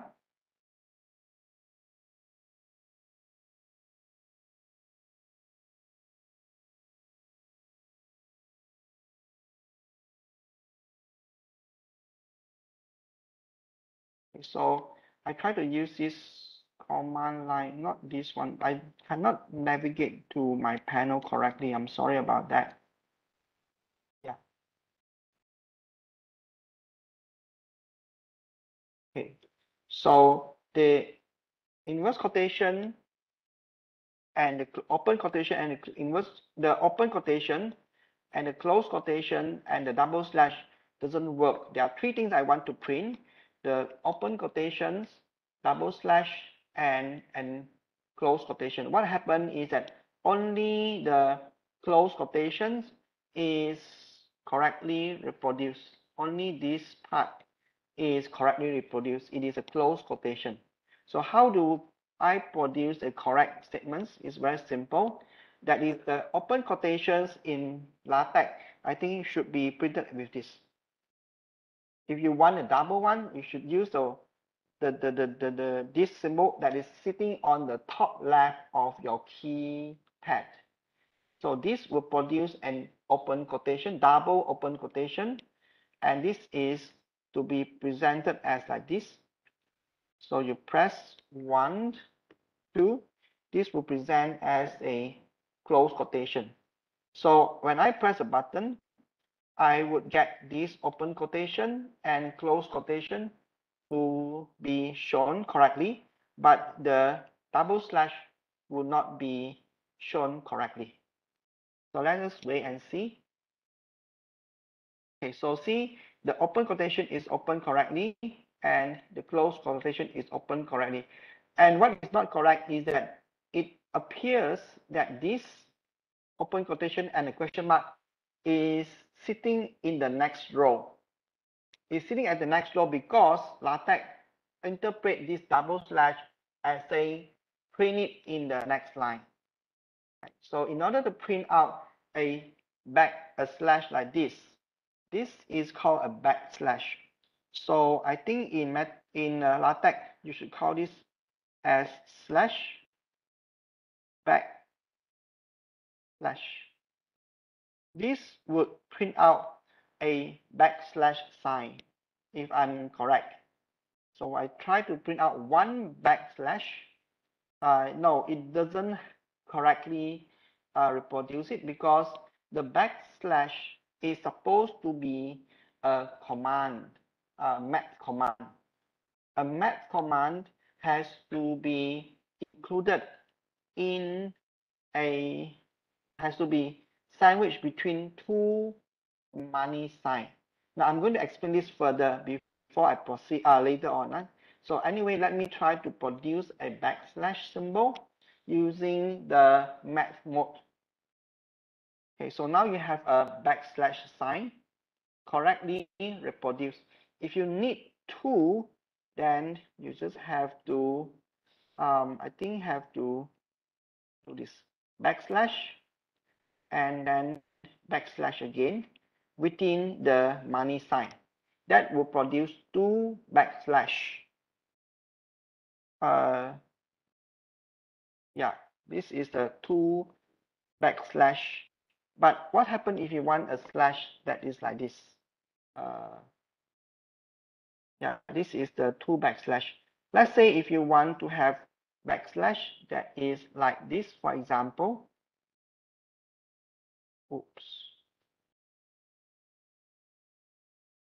Say if you want a slash that is not a backslash, but just a slash that is like this. Let's just try to print out this. I think this is, I don't know what you call that. Would it be a difficult thing to print out this slash? So this is, no, I'm not sure. I think I may have making yeah. So obviously this is a backslash. So I'm printing out two backslash by using these two command line. Now I give you a very simple assignment. Would it be difficult for you to print out a slash? This is called a slash. So how do you print out a slash in LaTeX? Would you like to try it? Thanks. I'm not sure how to do that. How do you do that? Okay, let's try this. How to print a slash in text? So print a normal slash. It's called a slash. So the best thing I would do is that I want to print out a slash that is like this. So do you think that this will be printed out? Okay, let me try to print out this in a open quotation and close quotation and see what is included between the open and back quotations. So this is a very simple experiment. Yeah, so there's no problem to print out a normal slash. To print out a normal slash in LaTeX, you just have to say slash, that's all, right? So without this one also, you will see a slash to appear automatically. Okay, so there are some situations in LaTeX where some particular symbol required certain careful handling. For example, money sign. Can you print out a money sign in LaTeX? Okay, so print a money dollar sign. I think called dollar sign. So the dollar sign is this. Can I print out a dollar sign by just pressing a dollar? You run into error if you say just print a dollar sign, because a dollar sign is a special character that is represented in LaTeX not by just the dollar sign. You have to put it as a slash, I think a slash string if I'm not mistaken. So let's just try this. A dollar sign in LaTeX should be associated with a slash of s. Either it works or it doesn't work. Okay, so do I get the dollar sign to be printed out? Yes. So that's how you print out a dollar sign in LaTeX. Okay, so for some, I think maybe let's try another symbol. Say print in, I'm not sure. I think Armstrong. So this is a common symbol that used in scientific notation. Armstrong is an A with a dot. I think A with a dot is the symbol for Armstrong, 10 to the power of minus 10 meter. So how do you print out an Armstrong? Maybe I actually do not know exactly how to do it, but let's just try. It should be a slash followed by something. So maybe with an A, I'm not sure. Let's just try this. So you can always find out the answer by looking into the Google. So no, it doesn't happen. Armstrong is not represented by slash A. It's represented by some other symbol, which I do not know exactly, but you can always try to ask this in the internet or refer to the LaTeX document, to the LaTeX symbols here. Why is it's taking forever to just display the, yeah. So here, I think you can find out how to represent an Armstrong. I think Armstrong has a symbol that is represented in LaTeX, but I forget exactly where. But you can try to do this yourself. If I can find the answer to LaTeX in say half a minute, I'll do it. If not, then I'll just give up. Can you find the A? Yeah, I think A is somewhere here. No, it's not. Armstrong is not. There are many funny symbols. Anything that I want except Armstrong.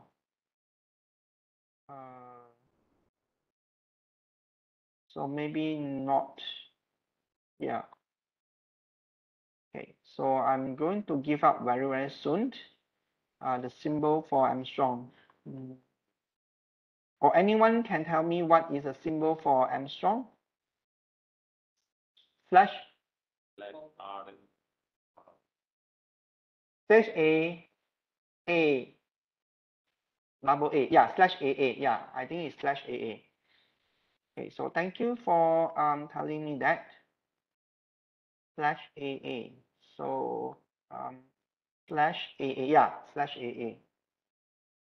Double A.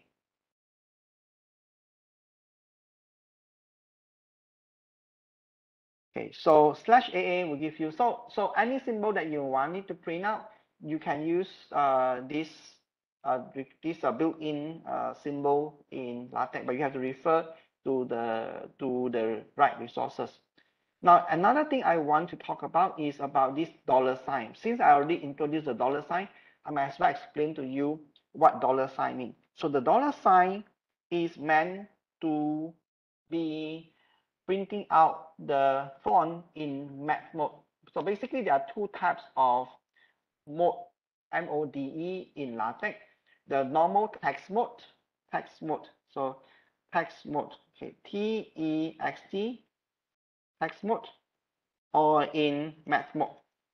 So math mode is to print out the text in mathematical mode, and text mode is all the while we have been using the text mode. So when you say how to print ... this is in the text mode. anything that is included between a $2 sign is supposed to be in math mode. So usually in the math mode, there are some rules. The simplest rule is that anything that is included in math mode will appear as an italic font. So just a sample text. So this, every symbol that is sandwiched between the text mode will be treated as a mathematical symbol. Mathematical symbol in LaTeX are by default in italic font, right? So you compile this, you find that the sample text, what's happened? I said there is some problem with the sample text. Yeah, I think because I opened a sample double string without eliminating it.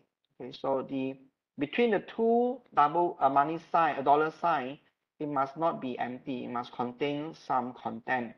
Okay, so now you can see that the symbol text are considered each of the symbol SAMPLETXT, each of the character is taken to be a mathematical symbol, and it does not distinguish between whether with a blank space or not.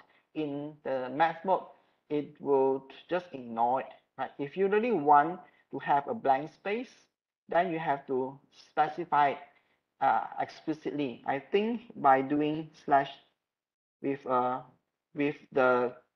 comma, this will be telling the math mode to have a small gap between the two symbol of E and T. I have to try this out. I may be wrong, but probably it is going to be true.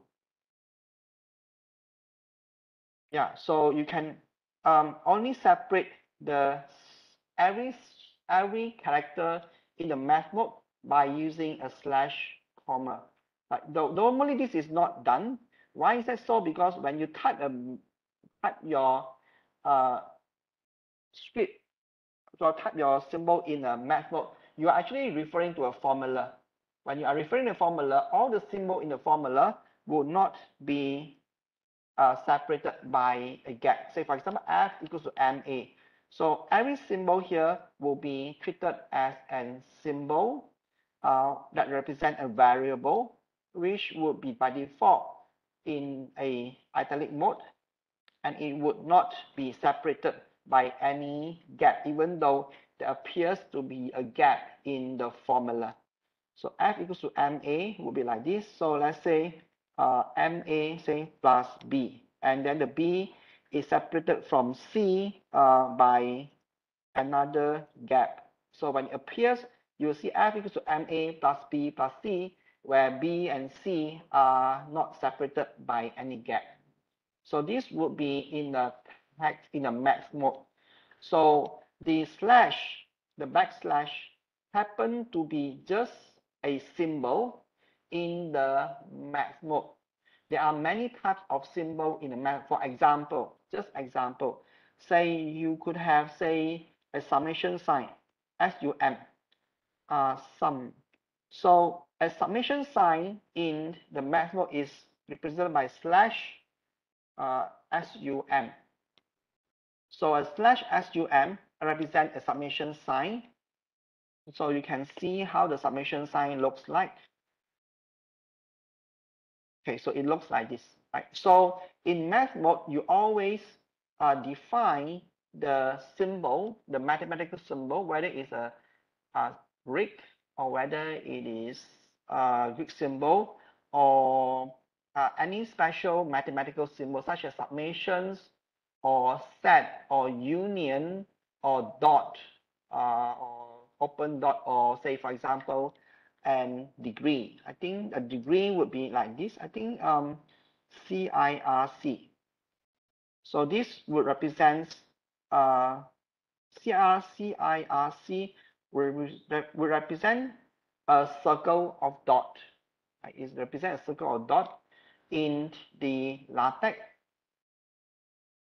Then the CIRC, like this symbol, the dot here, that usually appears to represent the degree or the temperature, like 5 degrees C. In this case, is appearing in a text in a math mode. Right? So many instances, we will have to type symbol, and the symbol is usually defined in the math mode. You cannot say, for example, have the .circ symbol or the summation symbol appearing in a text mode.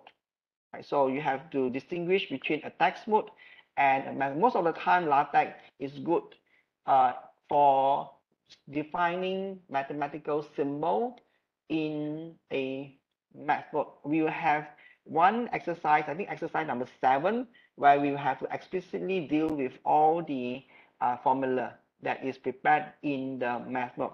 But it so happens that in order to prepare the symbol of a backslash, you have to prepare in a math mode, mathematical mode. Okay, so that's how you print out all these sort of weird looking symbol in LaTeX.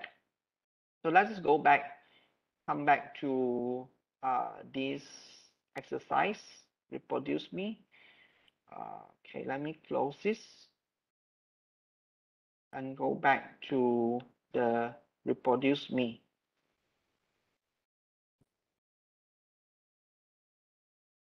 I can't call out this. It's very weird. It appears and then it disappeared.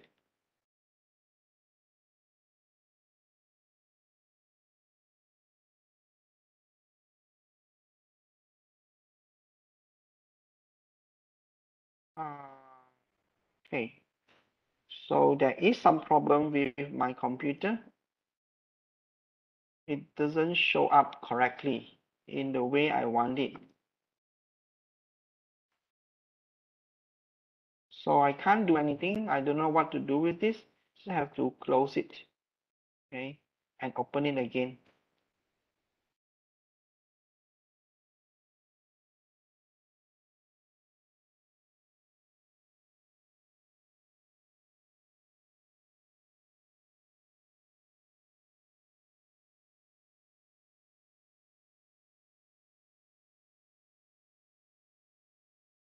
So we are in exercise 2, reproduce me 2.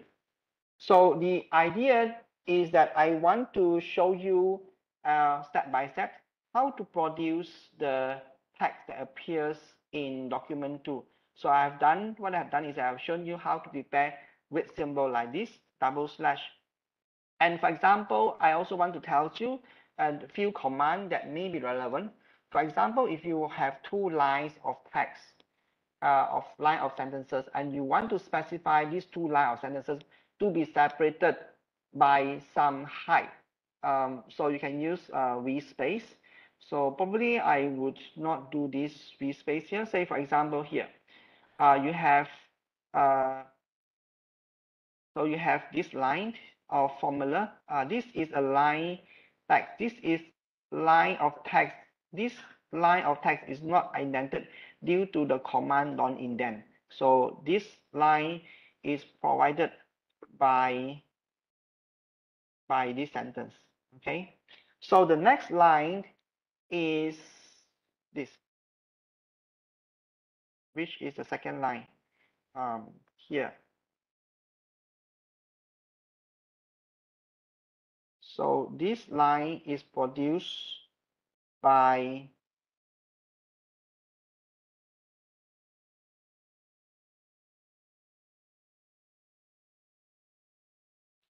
let me do it again.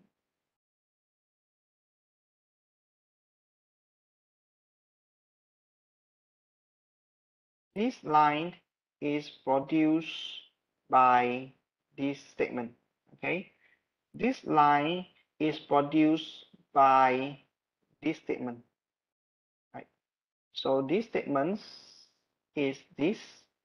This statement is this statement is this, and they are separated by a gap of a height specified by a command, which is to say vspace.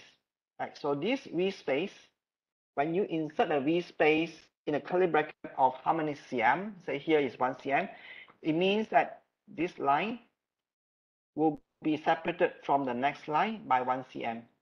And this line will be separated from this line by 1 cm. So it's just another example of how you can use this explicit command to specify the line. So this will happen, for example, when your text is very close to a figure, for example. So you want to separate from the figure, then you can use these explicit declarations of a vskip. Now, the other thing that is good is that your bullet point. You can form a bullet point in LaTeX by using begin itemize. Right. So you have a begin itemize and itemize. Anything that is between, you can have a bullet point that is specified in this format. Right. So you compile a begin itemize and with an itemize, then this will be an item that appears in a line. For example, this one. How to produce an italic sentence is this. Right? So this appears in a bullet point. These statements appear as the second statement. How to produce an italic statement. How to produce and type bold statements. Okay, so this is just an example of how to use the itemize. But another thing I want to express is that in LaTeX, you would introduce an italic font by including it into a curly bracket with a symbol of IT. It stands for italic. So anything that is enclosed within the curly bracket together with /IT in the beginning would appear as italic. And for boldface, you just include it in a text BF. You begin with a text BF, then you have an open curly bracket, close curly bracket, then it will appear as an boldface sentence. Right? So that's how you can underline a sentence in LaTeX by using the word, the command underline, text BF, and also italic. So now you have a feeling, right? In LaTeX, the specifications of the font type, whether it is an typewriter, the font type of typewriter mode, italic type, or boldface, underlined, will all has to be implemented using command line. If you don't implement this, then the font will appear as just an ordinary 12-point Times Roman text. So that is what I want to show you in the second exercises. So that is more or less the thing I want to talk about in exercise 1 and exercise 2. So after this exercise, then you have some kind of feeling of how LaTeX is working. So the next bit that we want to talk about, exercise 3, 4, 5, 6, 7, just a simple introduction to you. How would you do certain common tasks in LaTeX?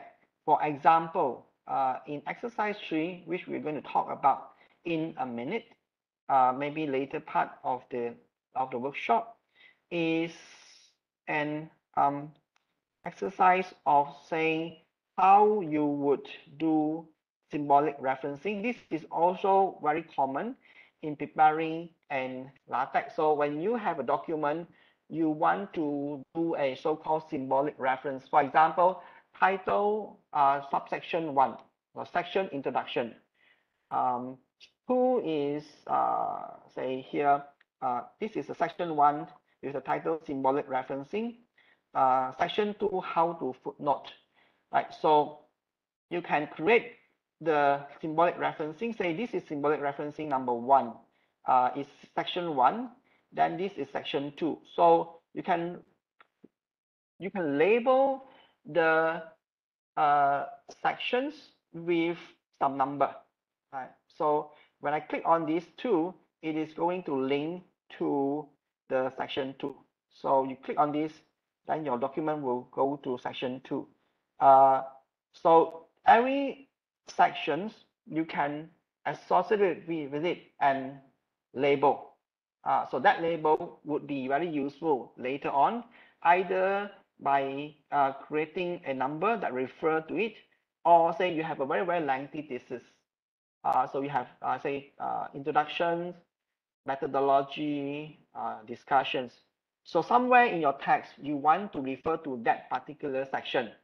So then you just say, for example, your introduction section, you label it with REF1. So then in your text, you just say in subsection /REF section 1, automatically that will be referring to that subsection. So that is called symbolic referencing. Say, for example, you want to create a footnote, like the footnote number 1, footnote number 2, then this footnote is referring to the footnote downstairs.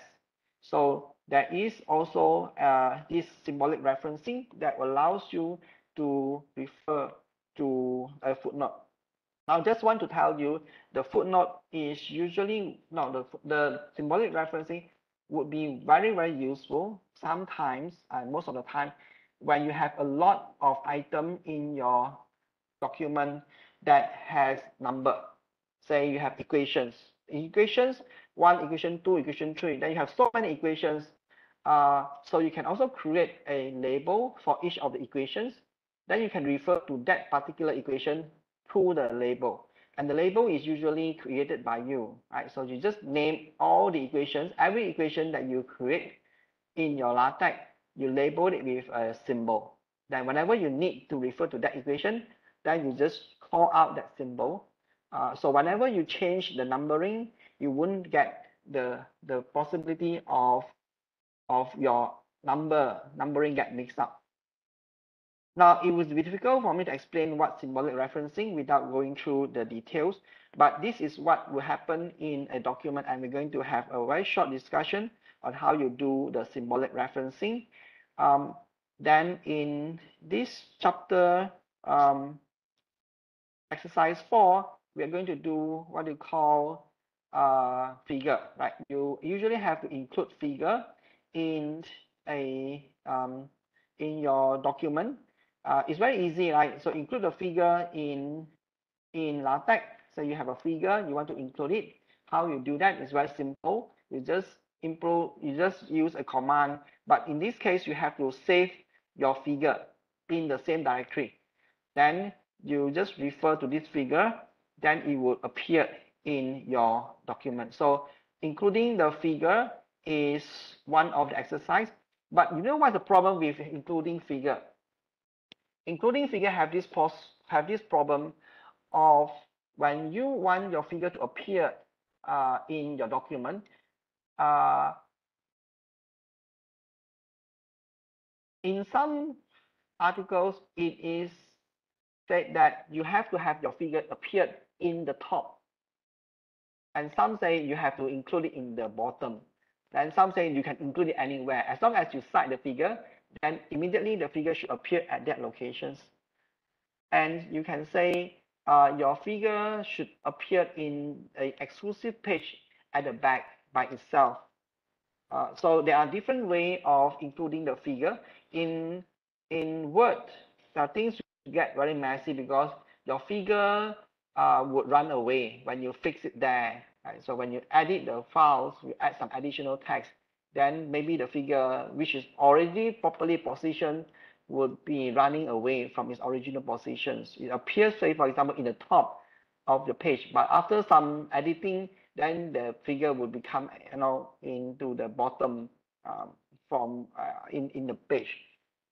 But in LaTeX, you can specify where you want to place your figure. You will always place your figure, say, in a preference. Say you can say bottom, you can say here, you can say top, or you can say P. There are 4 options. So a figure that is appearing in your document would appear in the way you want it to. Right? It always appear in the bottom, say. But there are occasions where the figures cannot be placed at the bottom for some reason because there's not enough space. Then document LaTeX will automatically place the documents based on the second preference. Say if you say BHTP, the LaTeX will first will try to place the document at the bottom. If it fails, then it will appear here. That is directly in the locations where the include figure command is specified. If not, if this is not possible, then you put it at the top or you put it in the new page. So this is how you put a figure in the LaTeX document. Then in exercise 5, I think what you do is in exercise 5, we are going to talk about, I think, bibliography. So bibliography is considered as one of the most difficult parts in LaTeX, but it's very useful. Bibliography means you have a lot of citation, right? So you have a lot of citations that you want to refer to, then you create a symbolic referencing to it as well. Right? So this is reference 1, reference 2. LaTeX could be very useful in preparing a document that has a lot of citations. So that is what we're going to see in exercise 5. Exercise 5A is a little bit more advanced, where you can include many references in your document. In order to do that, you have to prepare what we call a bibliography file. So this is a bibliography file, which we're going to talk about later. So the bibliography file is a collection of all the bibliographic items that you prepare for yourself by collecting this information from internet. Do I get this to open? It takes forever to open the file. Let me try to open the bibliographic file to show you what it looks like. So this is the collections of my own bibliography. So I go to the internet, I collect all the entry for certain references. Then each of the reference has a label. So this is the label for this particular articles. This is a label for that particular article. In order to cite the reference in LaTeX, you just have to cite the name of this and then tell LaTeX what is the file that contains your bibliography. It is also usually named with a suffix of .bib. So that will be discussed later on in exercise 5.5, and I'm going to tell you a little bit of how you can create your own bibliographic file. If you have been doing a lot of articles writing where you cite a lot of references, you ask yourself how you do that. So I do not know how you do that, but people use EndNote. Right? In EndNote, you have all this collection of whatever thing. I myself do not know how to use EndNote. I never use EndNote. Never use EndNote. We use bibliography. It's very convenient. So I keep a big bibliography data. Whenever I need, I am citing some reference, I just put that reference, all the content in my own bibliography file, like this one. So this bibliography file, I have contained maybe like a few hundred articles in it. So whenever I need any of this, I just cite this item from the articles, then it will cite automatically. Right? So this is how you do referencing, citation referencing in LaTeX. It is not very difficult. People like it, some people don't like it. Some people who are used to EndNote, they use their own way of doing the EndNote, but I do not know how to use EndNote, so I never use it. So that is for symbolic referencing. And then exercise 6 will be on, what is it? I think it will be on formula. Yeah, is it on formula? Oh, what's that? It gives me some trouble. Okay, so document 6. Document 6 is formula. Right? I will tell you a little bit of how to prepare the formula. There are different modes of preparing formula. I usually prepare the formula in a max mode, and you include you create the formula that sandwich between $2 sign. Other than that, you can also have a formula that is included between two slash square bracket sign, or you use begin equation and equation mode, or begin equation array and end equation array, and then you have the options to customize the way how you number your equations. Okay, so that would be the exercise 6. I think exercise 7 is something which I forgot what it is. So let me look at it since we are reviewing what we're going to see. Okay, so for this exercise number 7, it takes forever to show what it is. Let me. Okay, so exercise 7.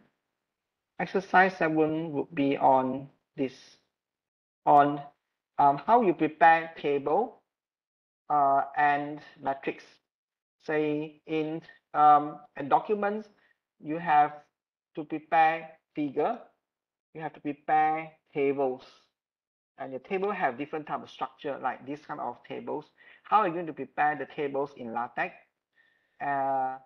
And I think in this case, the matrix and the tables like this is also considered as a table. So there are standard way how you do it. You just follow the template. That will be fine. So that will be all the things that I have prepared for you today. There is actually one more, which is to convert the Word document to LaTeX, and from LaTeX to Word document. So that was originally planned. I think we have that content in the last LaTeX workshop, but this time I just throw it away. I don't include it for the very simple reason the conversion from text to Word or from Word to text is not always successful. I think the reason is because Word become much complicated these days, and somehow in the olden day at least, the Word do not like to be associated with LaTeX. It's just like in the olden day, Microsoft do not want to associate with with Linux. So it's always try to make things difficult for Linux to integrate it into Microsoft Word, into Microsoft. So a few years ago, there are attempts trying to convert software that convert text to Word and from Word to text. And sometimes it works, sometimes it doesn't work. So you have to go through many different routes. Say, for example, you have to open your Word document, and then you prepare your Word document, then you open it with OpenOffice, then you use OpenOffice to save it into some format, RTF format, and then the LaTeX will convert RTF into LaTeX. And if you have a LaTeX, then you have to convert into Word. There are many different ways to do that, and none of the way will be perfect. It will be perfectly done for this article at say 2010. When you do the same thing on the new articles in 2012, 2022, it doesn't work anymore because the Word has changed its compatibility with the commercial software.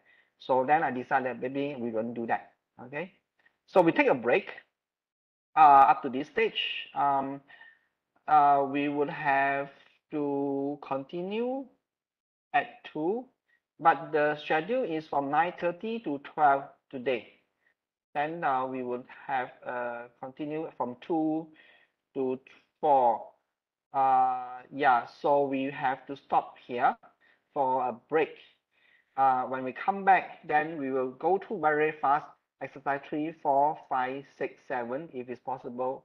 But just to let you know before I end this session, you don't really need me to show you all the detailed steps or line by line how to use LaTeX. The practical way of learning LaTeX is this. I just give you some idea how this LaTeX how you compile and what you can do with LaTeX, how you include figure. Now, there are some simple introduction. All the details you can learn it from the template. So the practical way of doing LaTeX is I give you a template. Say, for example, this template in Citizen. So in this template, I have prepared all my articles in this, say, Citizen template.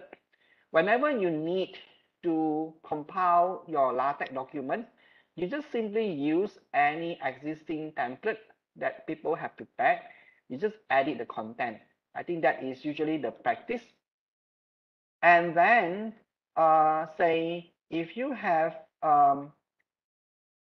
a special requirement, say you, I think for this Citizen code, for this particular Citizen sample that I have prepared for you, it is using a template from which one? Yeah. So this one is from the IJMS format. I think this IJMS format is a format from one of the articles, International Journal of Material Science or something like that. So if you are writing a document to a journal paper, some journal paper requires you to prepare your articles in some particular format. They will give you the template of LaTeX.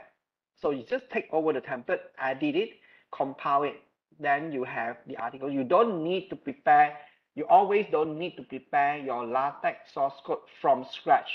Say what is a preamble, what is a set length, what is the boldface, whatever. All the format will all be automatically captured in the template of your LaTeX file. You just take over, you just edit it. For example, this is the compile. This is a file that I have done to prepare one of the articles called Citizen. And it takes forever. You just click it, then you would be able to generate the Citizen paper that appears to be like this. This I'm going to show you a minute when you finish compiling. So if you need to have an articles, you just take over this template and edit it, right? So it looks something like this. It's a very complicated articles. You have all the names and then pictures, referencing, and whatever it is. Okay, so it is suffice to tell you that in order to learn how to use LaTeX, you just take over any template and start editing it. Then you save a lot of time attending workshop. You don't need the workshop actually. Okay, so that's all for this morning session. We'll continue at 2. So that's all. Thank you for your attention. Okay, someone asked something. Yeah, take lunch break. We have a lunch break now.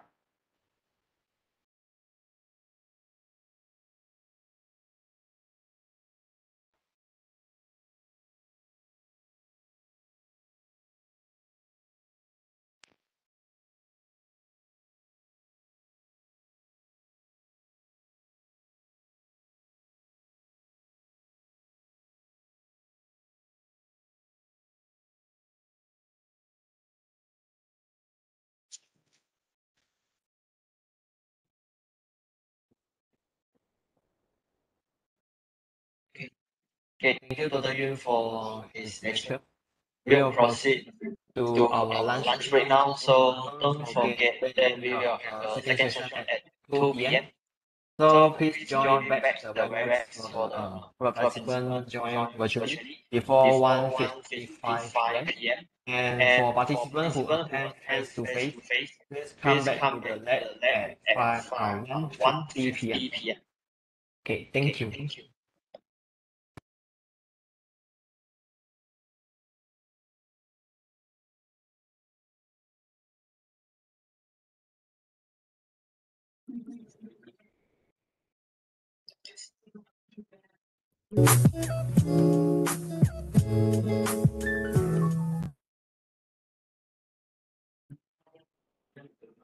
Where to go?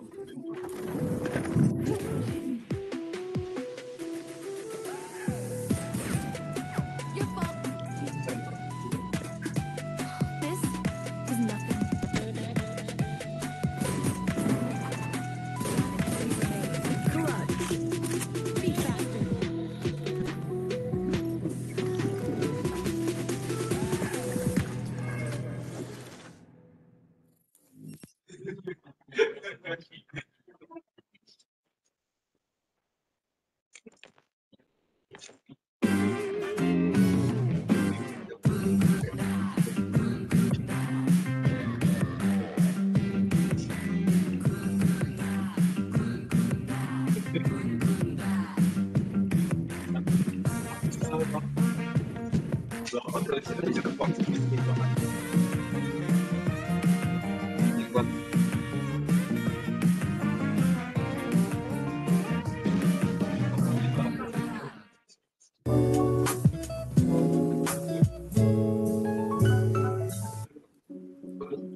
这两个一起吃。好，哦，谢谢啊。